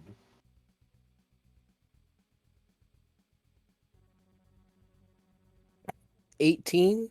So you'll take half damage. So you will take 8 points of piercing damage. Wait, did I make it or did I fail? You made it, so you won't take any. Yeah, That's because right. I got You have evasion. I got evasion. Yep. So Matrix styling that shit. Ooh. Am I the only one imagining that those Matrix style moves that Garnet's pulling off right now is him balancing his hoop hack and revolving around it like it's a stripper pole? Is that just me? Yeah, it was. You're all welcome. Can I give anti-inspiration? Is that okay? All right, lads, you're up. Okay, cool. First, I am going to activate as a bonus action Relentless Hex, and I am going to teleport 30 feet next to the target of my Hexblade's Curse, and I'm going to jump magically to the other side of it and put myself dead across from Sirik to see if I can get some flanking action going. Okay. And then I am going to take 2 swings with the Mind Blade. First one. Do I get advantage for the flank? Yes. Okay, just double checking. First one is a 23. That'll hit. That is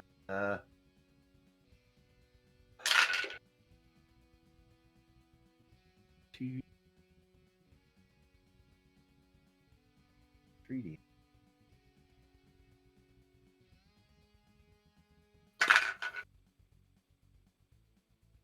So that's going to be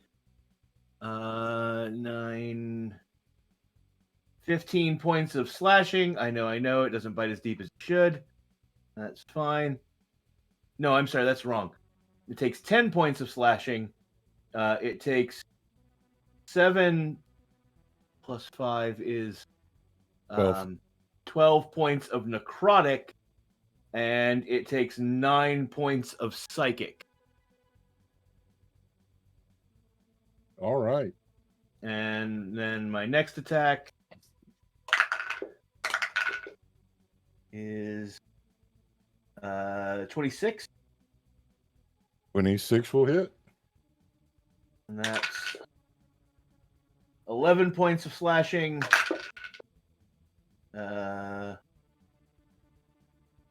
16 points of necrotic, and 7 points of psychic. All right. Is that And your that's my turn? turn. Yep. All right. Nan. Seeing Zarek get hit again, the first thing Asmina is going to do is use a bonus action healing word. Yeah, it's D4. It's not a great amount of healing, but at least it's some healing. So 8 points of healing for Zarek. Thank you. And then for my action, I'm going to use a use of my wild shape to summon my wildfire spirit. Okay. The spirit will appear 30 feet from where I am, which, if I have measured right, should be just south of where Amiri Amber is standing. Okay. Is there a specific token you'd like me to use for that? Or I don't have ways to pull tokens on in this one, do I? There we go. There we are. Yep, so we'll put that on the board. I'm trying to delete my little ruler there. As the fire spirit appears, Amiri Amber will need to make a dexterity saving throw with a DC of 16.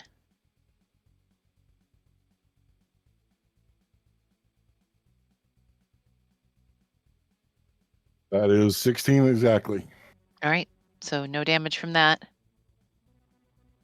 And that should be my turn. All right. That'll And bring up. then I believe your- it shares my initiative. Yep. So it'll go right after me Yep. in combat. So it's going to use its flame seed attack. My spell attack modifier. 8. Up, up, up.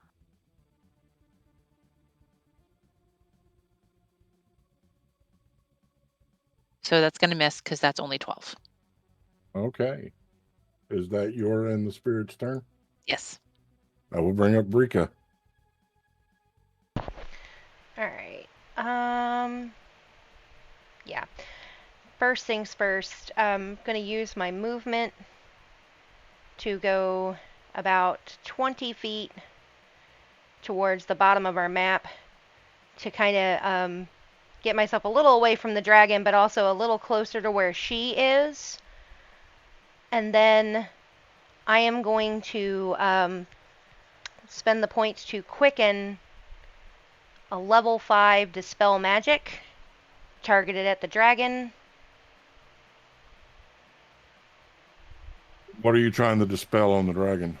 Just casting it like we did with the crystal skeleton. She's trying to see if it does the same thing. Nothing happens. Okay. And then her cantrip that she's going to cast is, we're just going to try Firebolt. So, does a 18 plus 9, 27 hit? Yes. Okay.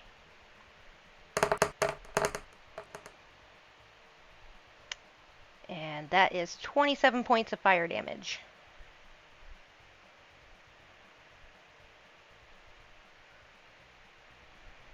All right. And that will bring up Sarek the Blade. Yes, counter to his name. This time he's going to calmly breathe in, breathe out, and let loose with a bolt of lightning, not aimed directly at Laz. Off to the side a little bit. Okay. for his breath weapon. DC 16. What stat? Dex. That is a 15, so that is a fail. All right, takes full damage, hopefully. Not that that's really great. We'll total that 10 points of lightning damage. All right. Is that your turn? It will be for now, yes. All right. Garnet. Garnet is going to use the bonus action granted from his cunning action to dash 80 feet, running behind. Basically running in a diagonal from his hiding spot to kind of over by Brika, and then another 10 feet past Brika. Would Garnet have known that she is the one that did that spell of the crystals? No, because she was behind the dragon. Okay. Well, getting away from the crystals, he's then gonna use his action to load his hoopak and sling another one at him, at the dragon. All right. That's a 25. 25 hits. Right, and it is engaged, so it'll get sneak attack as well after it takes 8 magical bludgeoning damage. And then 24 sneak attack damage.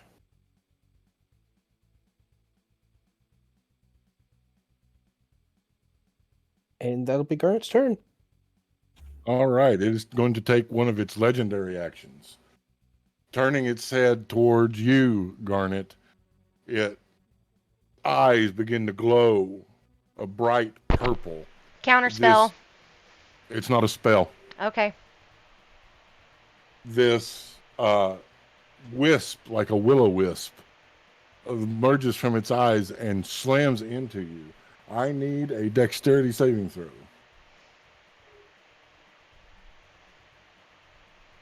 Dirty 20. You just made it. Nothing happens. Oh yeah. Jumps out the fucking way from that thing coming to slam into him. Yeah, it is now the dragon's turn. It will once more take a bite at you, Sarek. 27. That'll hit. 20 points of piercing damage.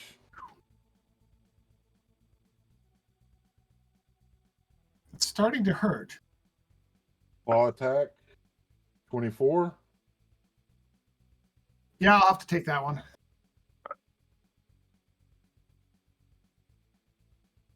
That is 9 points of slashing damage. And that'll hit for another 9 points of slashing damage. This time, Garnet, you will see she begin to sing as she throws her teddy bear, the teddy bear transforming in midair to a real bear.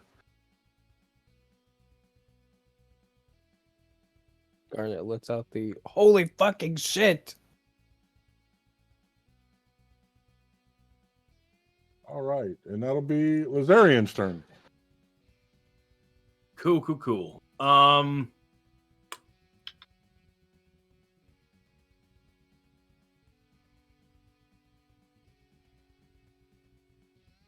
Yeah, there's several things I could do, but I think the best course of action is just going to be to wash, rinse, repeat what I did last time. So I'm just going to swing again with the Mind Blade. Alrighty. 2 attacks. First attack, 14 plus 10 is 24. That'll hit. And that is 8 and 6 is 14 points of slashing. And 8 and 5 is 13 points of necrotic.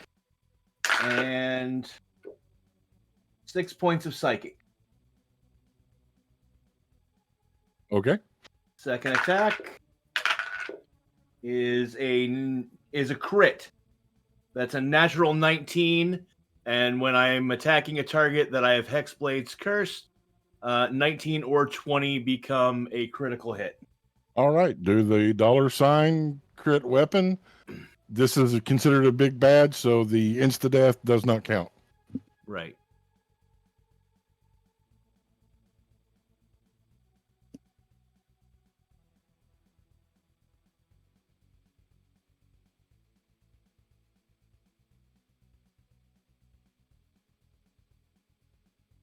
What? I don't know what just happened. Started typing and it jumped me off of onto a different Discord server that I was then typing in. Oh, I bet I hit Control, not Shift. My bad.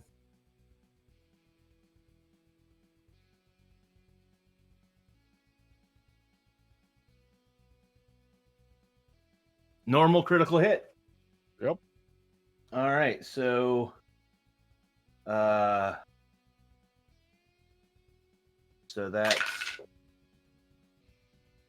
8 plus 3 is 11 plus 6 is 17 points of slashing damage. And 16 17 and 5 is 22 plus 5 is 27 points of necrotic, and 12 13 and 4 is 17 points of psychic. All right. Is that your turn? That is my turn. Good job on the crit. Nan, you're up. From where Thanks, Asmina Chris. is standing, can she see she and the bear?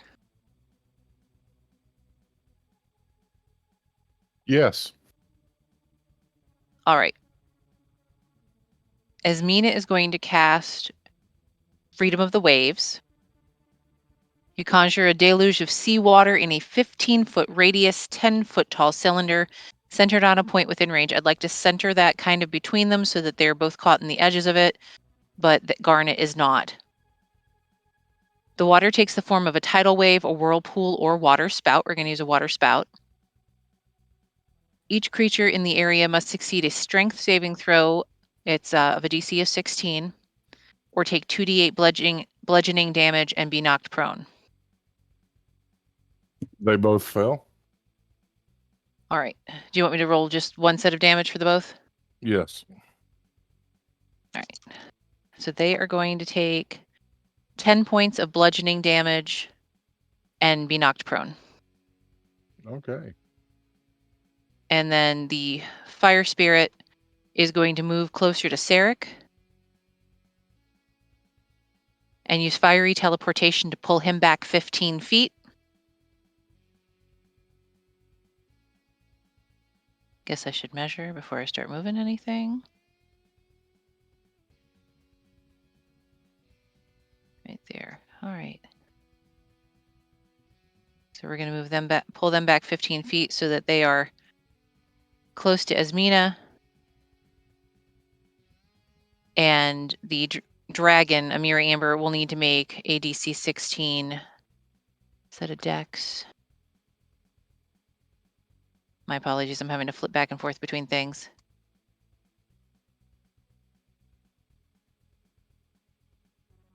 Yes, a DC 16 dexterity save. And they make it? All right, so no fire damage from that. All right. Is that your turn? That was my turn. All right, Brika. Okay. I'm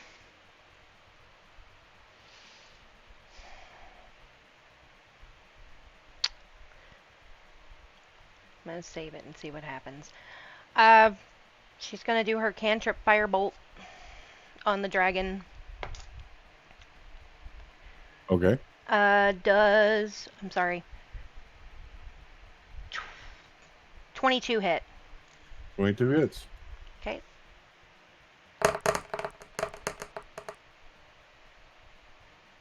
That is 28 points of fire damage. Alrighty. And that's my turn. All right. Going to use one of its legendary actions. It will teleport here.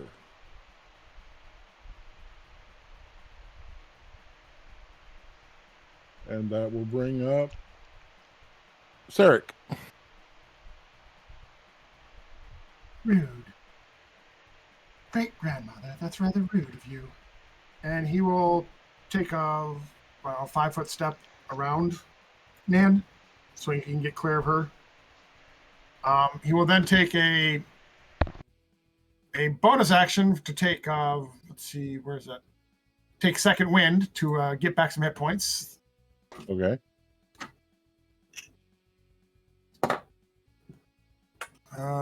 Get back 14 hit points from that.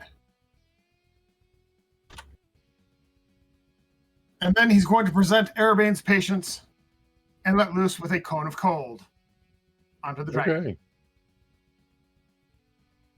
That is a DC 14.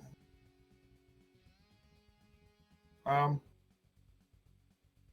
DC 14 con save. Pass.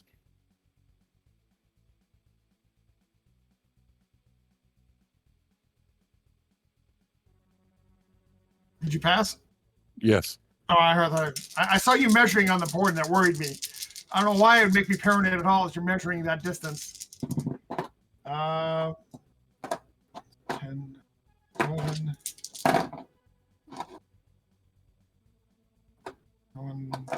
27 points of cold, half that for 13. All right. This dragon is looking hurt. It's bleeding. It's stumbling. Garnet. Garnet is going to be very confused for a moment as there is a bear that's on the ground, the dragon is teleported, and so he's going to he's very confused, but he's going to he's going to take the bonus action to steady aim, and he's going to use his hoop back on the bear. Okay, so this will be just a single roll because it's prone. Prone Yeah. creatures that with ranged is disadvantage. Yep.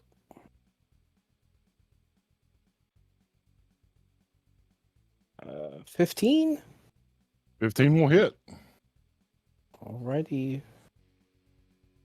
For 8 magical bludgeoning damage.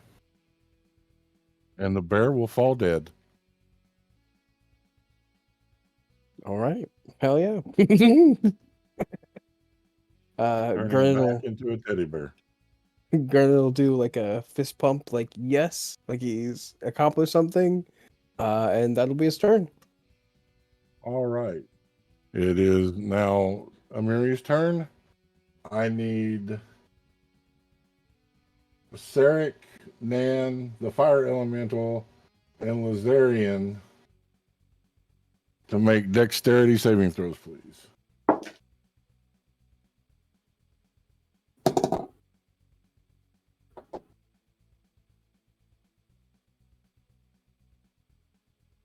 All right, Nan.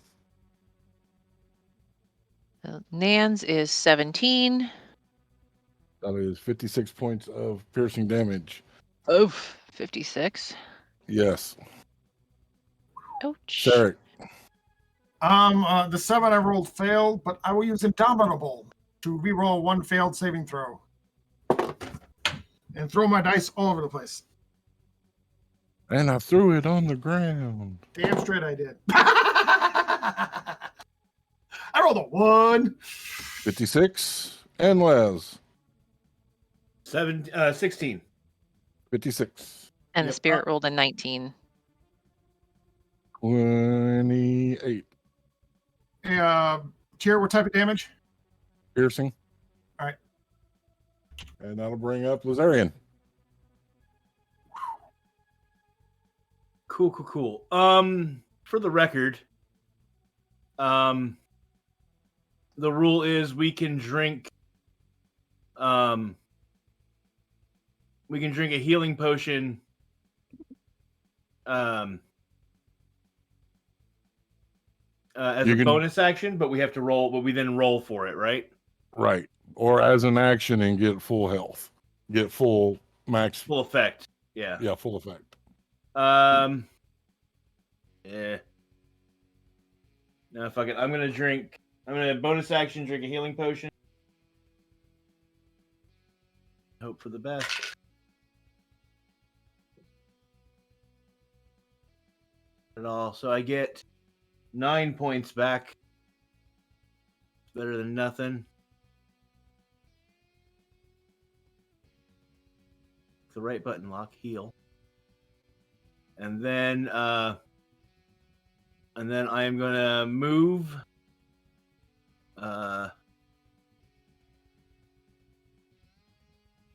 30 feet. How do y'all get the dotted line like that? When you're on the ruler, if you click at the very top, it's got the ruler or movement. If you click movement, you can actually move your token and see how far it gets you. Oh, that's cool. Yeah, it's a nice effect. Albert 2.0, guys. Yeah, I'm gonna move back just a little so I'm not directly on top of. So I'm gonna take my 30 feet to she, and I'm gonna take my action to lay 2 smacks down on her with the mind blade. Okay. Will a 23 hit? Yes, it will. Okay, so she gets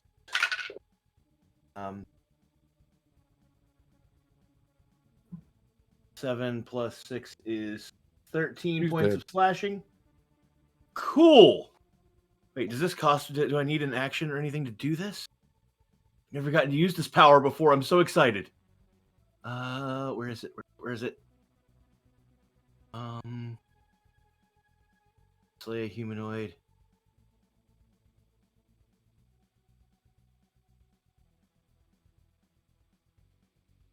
No, doesn't take any action to do it. Cool. I activate a cursed specter and turn she into a ghost that obeys my commands. The Okay. power reads: when you slay a humanoid, you cause its spirit to rise as a specter that gains 6 temporary HP. Roll initiative for the specter, which has its own turns. It obeys verbal commands and gains a +5 bonus to its attack rolls and remains until the end of your next long rest. All right. Roll initiative. So, yep. So you all see Laz run over, strike down a little girl, and a horrifying, shrouded ghost of a specter rise up in her place. And Laz just points at the dragon and says, "Kill." and the specter looks over at the thing with menace in its eyes. Its initiative is a let me see if it gets a bonus. Spectre does it have a dex? It does, +2. 15. It goes on a 15. All right. That's my turn, guys. Man. Oh, I'm so excited I got to do that. Gonna use a bonus action to drink my one of my healing potions. Okay.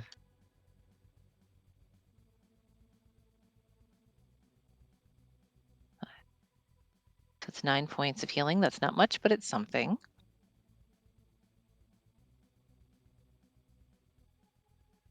And then she's going to put a hand on Sarek and cast a level 2 Cure Wounds. 3d8.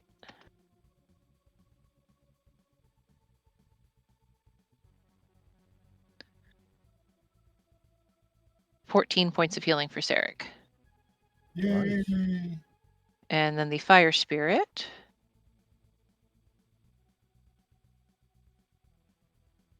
Sorry, there's no way to do this without toggling between.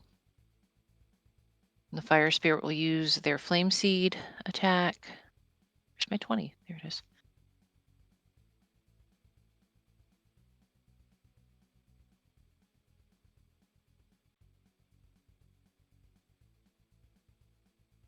$27. 27 will hit.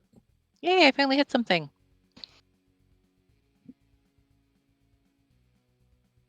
For 9 points of fire damage. I have elemental resistance, but I don't know if that translates to the fire spirit or not. It does not. Okay. All right. Is that your turn, Dan? That's it. Brika. Okay. I found a spell I forgot I had, because if anybody's ever looked at a sorcerer's spell book, oh my god. I'm going to use a 4th level Evard's Tentacles. It's got a 90-foot range. It puts down a 20-foot rectangle, and I wanted to, by measurements, if I place it basically a little off center down here at the left where the dragon is, it would be just the dragon, and it would not get Nan or Sarek or the elemental. For the duration, these tentacles turn the ground into an area of difficult terrain. When a creature enters the affected area for the first time on a turn or starts its turn there, the creature must succeed on a dexterity save or take 3d6 bludgeoning damage and be restrained by the tentacles until the spell ends.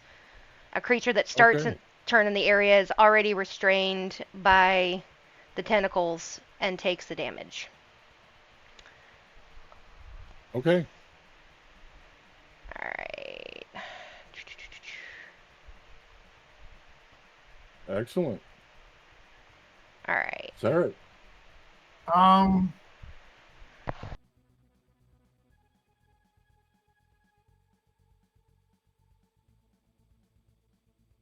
How big is that box?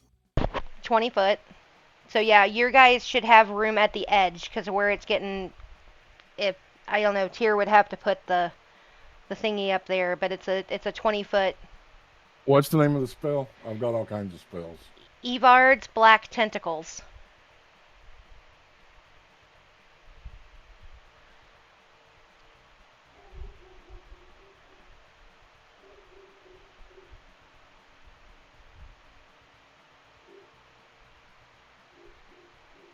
Cool.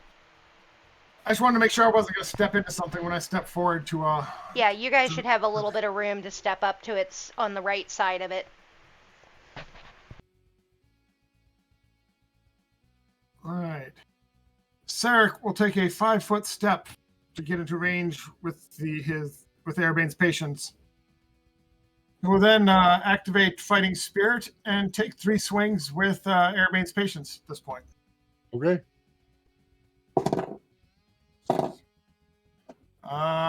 29 29 will hit. for 14 points magical slashing. 24 24 will hit. for 13 points of slashing.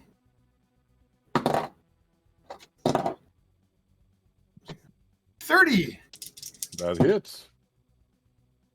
for 18 points of slashing. All right. And then he's going to hit Action Surge and do it all over again. Okay.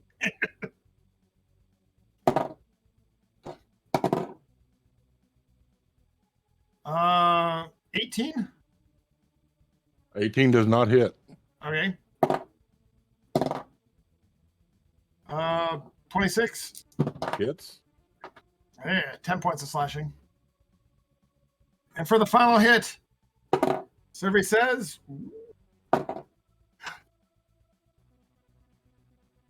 we shall take that nat 20. Thank you. All right. So go to Tierbot, type $ crit weapon. Remember, insta kill does not come into effect.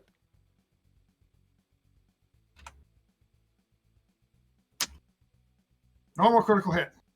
All right. So That is max die plus die roll. 15 plus. That'll be 29 points of slashing damage.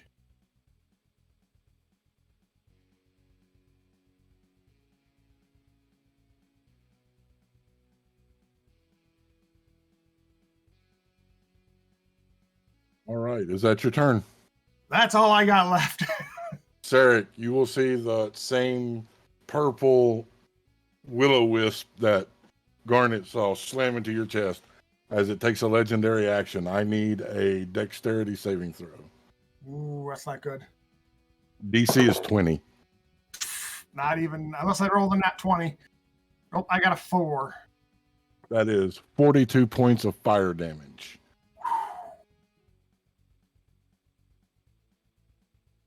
Ouch. That will bring up Garnet Grell.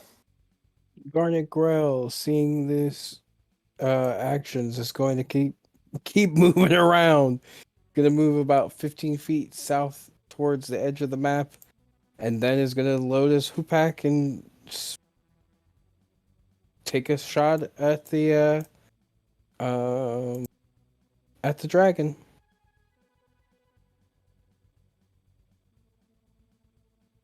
No. 21. 21 hits. All right, and it is engaged, so it'll get sneak attack as well. That is 7 magical bludgeoning damage, and an additional 15 sneak attack damage.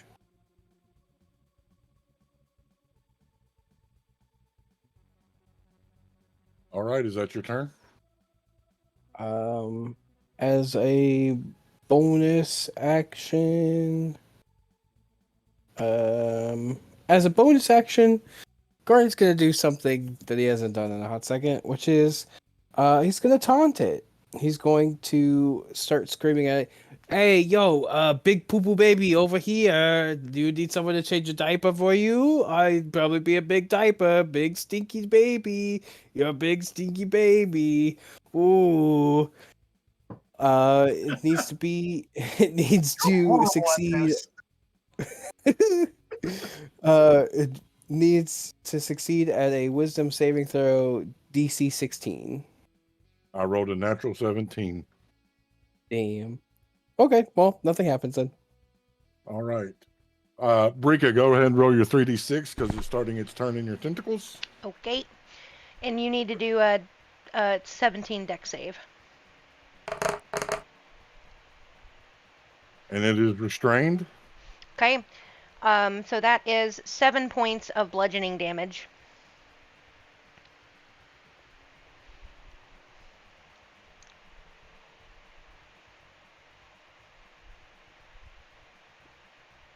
Oh, it has disadvantage on its attack rolls, Yep. which it's bearing down on you, sir.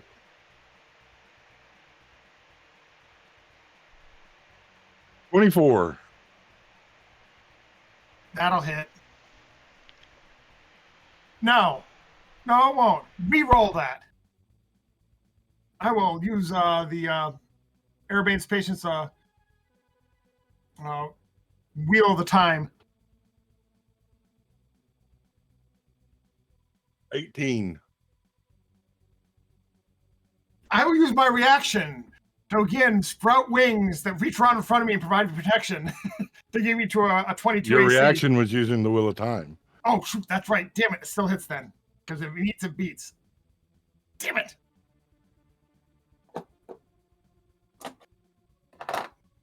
$27 points of damage. Piercing. Because I have armor mastery, that becomes 4 points of damage and brings me exactly to 0.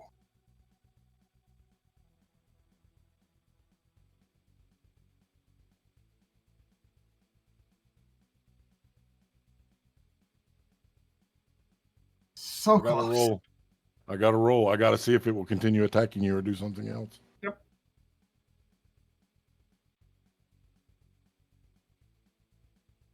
It can't do anything else, but it will not attack you.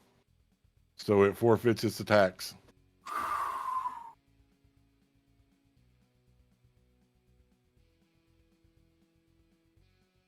Lazarian. Okay, let's get funky. Let me just double check the range on the spell and make sure I got it. 90% certain. Yes. Awesome. I'm going to let Spirit Shroud drop. And I'm going to cast Sickening Radiance. Which is a 120-foot range and creates a 30-foot sphere. I'm going to center that sphere right on the back edge of the dragon. So that should leave the front edge of the dragon clear, and the people outside, not directly on the dragon, should not, or even Sarek should be fine from it.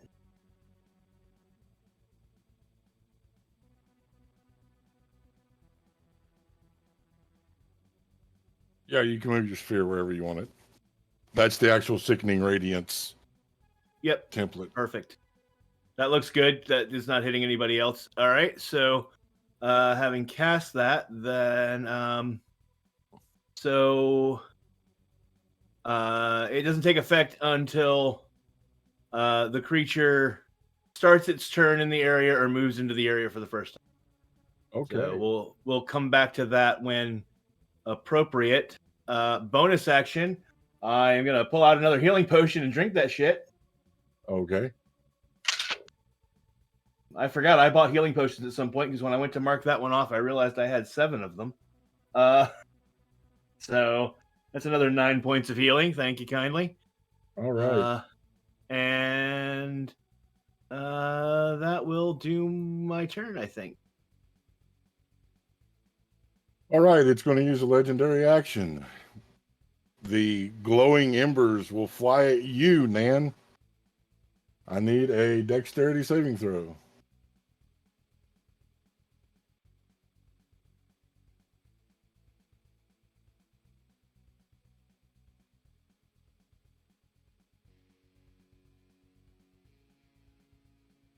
Five.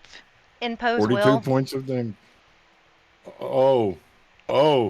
You can What'd you roll with say? advantage. You get to roll She's with using advantage. Impose will. It's my special feature I got from the fountain. That one's not much better. It's 9. 42. I tried. 42. Yep. Your healer is also down. All right. That'll bring up Nan. I need a death save. Yep. Damn it. I was about to cast a Mass Cure Wounds too. Silly legendary actions. 17. That's a pass. Brika. Okay. We're gonna do Firebolt.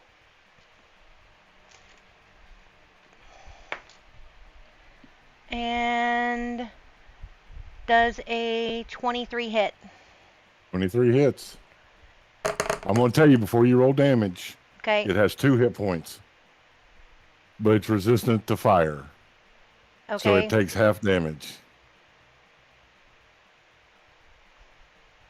By the way, you're a bastard. Yeah, it would have been nice to know that before the roll because it's a 17 fire damage. I can't control what 3 d10s do. Okay, so it's how do you want to do it? That kills it. I didn't want to kill it. We wanted it incapacitated. You can choose Non-lethal. non-lethal. Okay. Well, yeah, she would have done non-lethal. I think you can choose non-lethal. D&D 5e non-lethal damage rules. Let's see.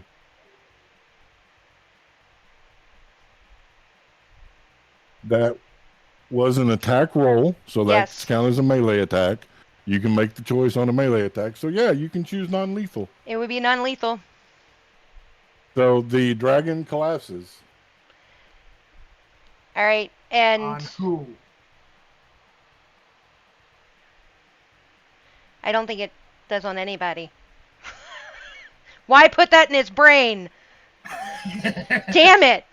It's pinned. It can't go anywhere. She would run towards Grell and be like, "Give me the crown." Crown. Okay. So take your movement and then Yep. We will go to Sarek. Death save. 12. That's a pass. Garnet Grill. Garnet, as soon as he would see this dragon collapse, he would immediately fast hands, bonus action to object interact, pull the fucking crown out of the bag, and then using a dash action, running. Or do I need to use dash? Hang on, I haven't measured. Oh, I don't have to use dash. Haha! Using an action to run over to the head of the dragon to place the crown upon it. As my regular action would be to object interaction, placing the crown on top of it. All right. Roll a d20, sir. You got it.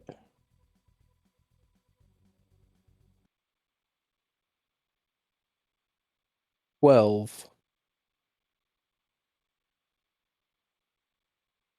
You see the crown begin to glow. This glow slowly spreading over the dragon's form. That will bring up Lazarian. Cool. Realized let me fix that. The dragon's not dead. I don't get those yet. Still hex. Cool. Right. So, I am going to move forward. Actually, first, I say the words. I give the order to the Spectre, stay. Okay. Because the last thing I said was kill, and I pointed at the dragon. I'm recounting that. I'm recanting that. I'm then going to move forward 30 feet. And then... Oh, yeah, I'm in plenty of range. I am going to Relentless Hex and teleport myself next to the dragon, which will put me within arm's reach of both Sarek and Nan. I'm going to pull out a healing potion and turn and attempt to give it to Nan. All right. DC 16 dexterity.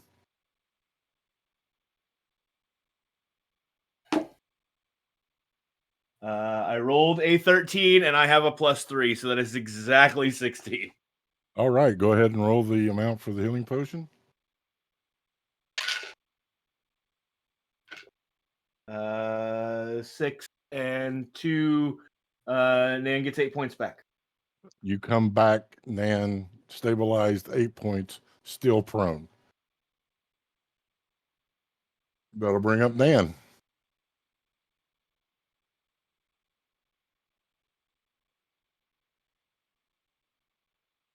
You're muted, Nan.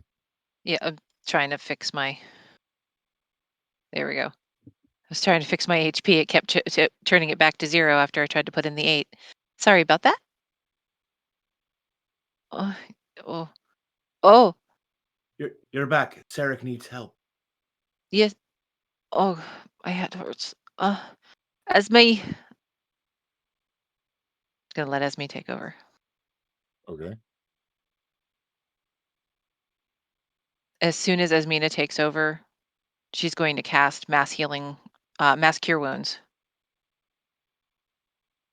so that everyone in the party will regain some healing. It's 3d8.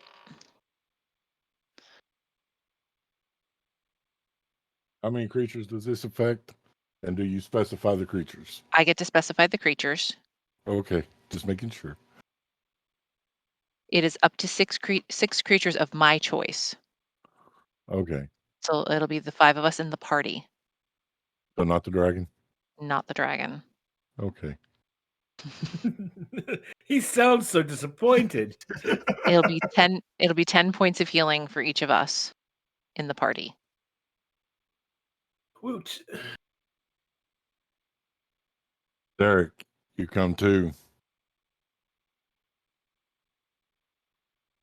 Oh, that hurt. thought I saw the in-between again. Rude. Oh, He's going to look around. How is great-grandmother? oh, the dragon. Yes. Was the crown? The crown. Varnish is holding the crown to this dragon's head. All right, Garnet, another 20. Okie dokie. You don't want a 1. That's all. Don't put that on him, Ricky Bobby. That's good, because I got 14. The crown will forcefully pull itself from your hands, attaching to the head of the dragon. The blue, soft covering of energy surrounding the form, growing brighter in intensity as it shrinks in size, until there before you, a 5-foot-tall fairy with butterflied wings and purple skin. And this is where we come to a conclusion for the night. By the way, just for the record, I let concentration drop on the sickening radiance. I hope that everyone in the audience enjoyed. We'd like to say welcome to those new people that came for the first time. Hope you had fun.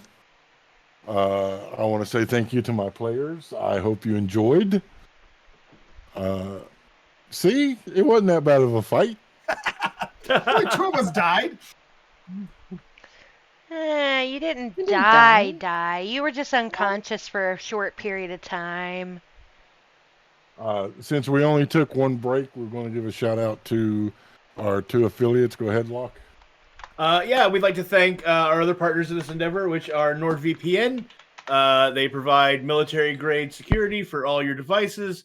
They let you change your location virtually, so you can appear to be anywhere, which lets you do cool things on Netflix and other streaming apps to see what's available in different countries. And if you're traveling abroad and you're trying to pay someone with Venmo, Venmo only works in the United States. You can make it appear to your phone that you're in the United States and still use Venmo and things like that. Also, it keeps all your stuff safe from malware. They search the dark web to make sure your information's not out there, that sort of thing. Also, as a political note, phone your senators.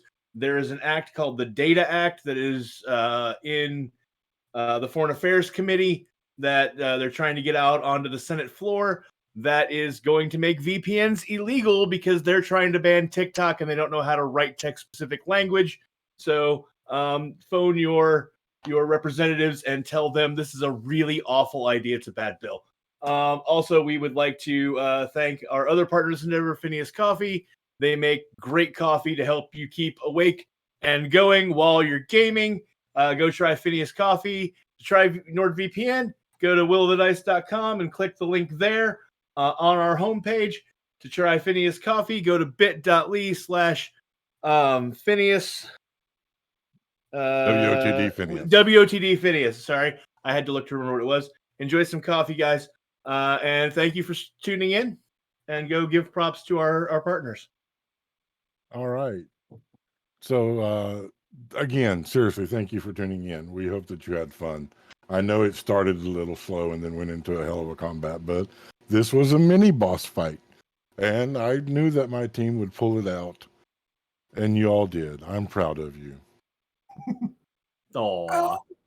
And you all really owe Brika for restraining, because the next thing he was going to do was move and do another breath blast that would have hit everybody.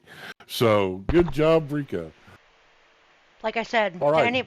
anybody who's not played a sorcerer, I invite you. I will show you Brika's spell book at only level 12. Everything, all the pages, all the spells. You'll constantly rediscover spells that you got 5 levels ago and forgot completely about. All right. So we're going to go ahead and remind you who we are, where you can find us, and we're going to get the hell out of here. Greetings, gamers. I am Raph the Mad. I have been the voice of Sarek the Blade, our dragonborn crispy critter. I can be found at BLK Dragon 13,000 at Dice.camp on Mastodon. Hey everybody, I'm Ren Matley. I was the voices of Nan and Esmina tonight. And if you would like a chance to come and play on a Wednesday night, just playing an absolutely silly one-shot game called Shots and Daggers, where you get to start out drunk, sober slowly, and have an adventure while your character does, hit me up over at Ren at willofthedice.com, and would love to have you. You can find me over on Twitter at Ren_Matley. Hi, gamers. I'm still Lot Clark, and tonight I have been Lazarian, fine maker of Accursed Specters. I've been waiting to use that power for so long. I've had it since like level 7, and I've never managed to strike the killing blow with a sword to a creature that was humanoid. So, about damn time. I love you all, and you can find me on the social medias at Lock Unruly. That's Lock with an H. Hi everyone, it's me, Patrick, the voice of Garnet Grell, and you can find me on Twitter at Peculiar Patrick. Hi, this is Ames. I was the voice of Brika, and I just had a startling thought that I want to leave everybody else with. If Amari Amber is Sarek's great whatever grandmother, that means we're somehow related. Because she's in our line too. So for those of you that were got real incestuous. Yeah, for those of you that were kind of shipping that Brika and Sarek may eventually be a thing, anyway, yeah, I know, right? Well, there's a certain Not somebody. I knew he was going to pipe up. I knew that would get him because that's the one he's the one that's shipping us. Anyway, you can find me over on Twitter at LollyG50. And I am Tyr the DM. I am the world's okayest DM, as you have witnessed tonight. And I just want to remind you all that you're not alone. Remember that love and inclusion, these are the torches that light a path to a better tomorrow. Come join us and be torchbearers. And until next time, live a life to make yourself proud. We love you guys.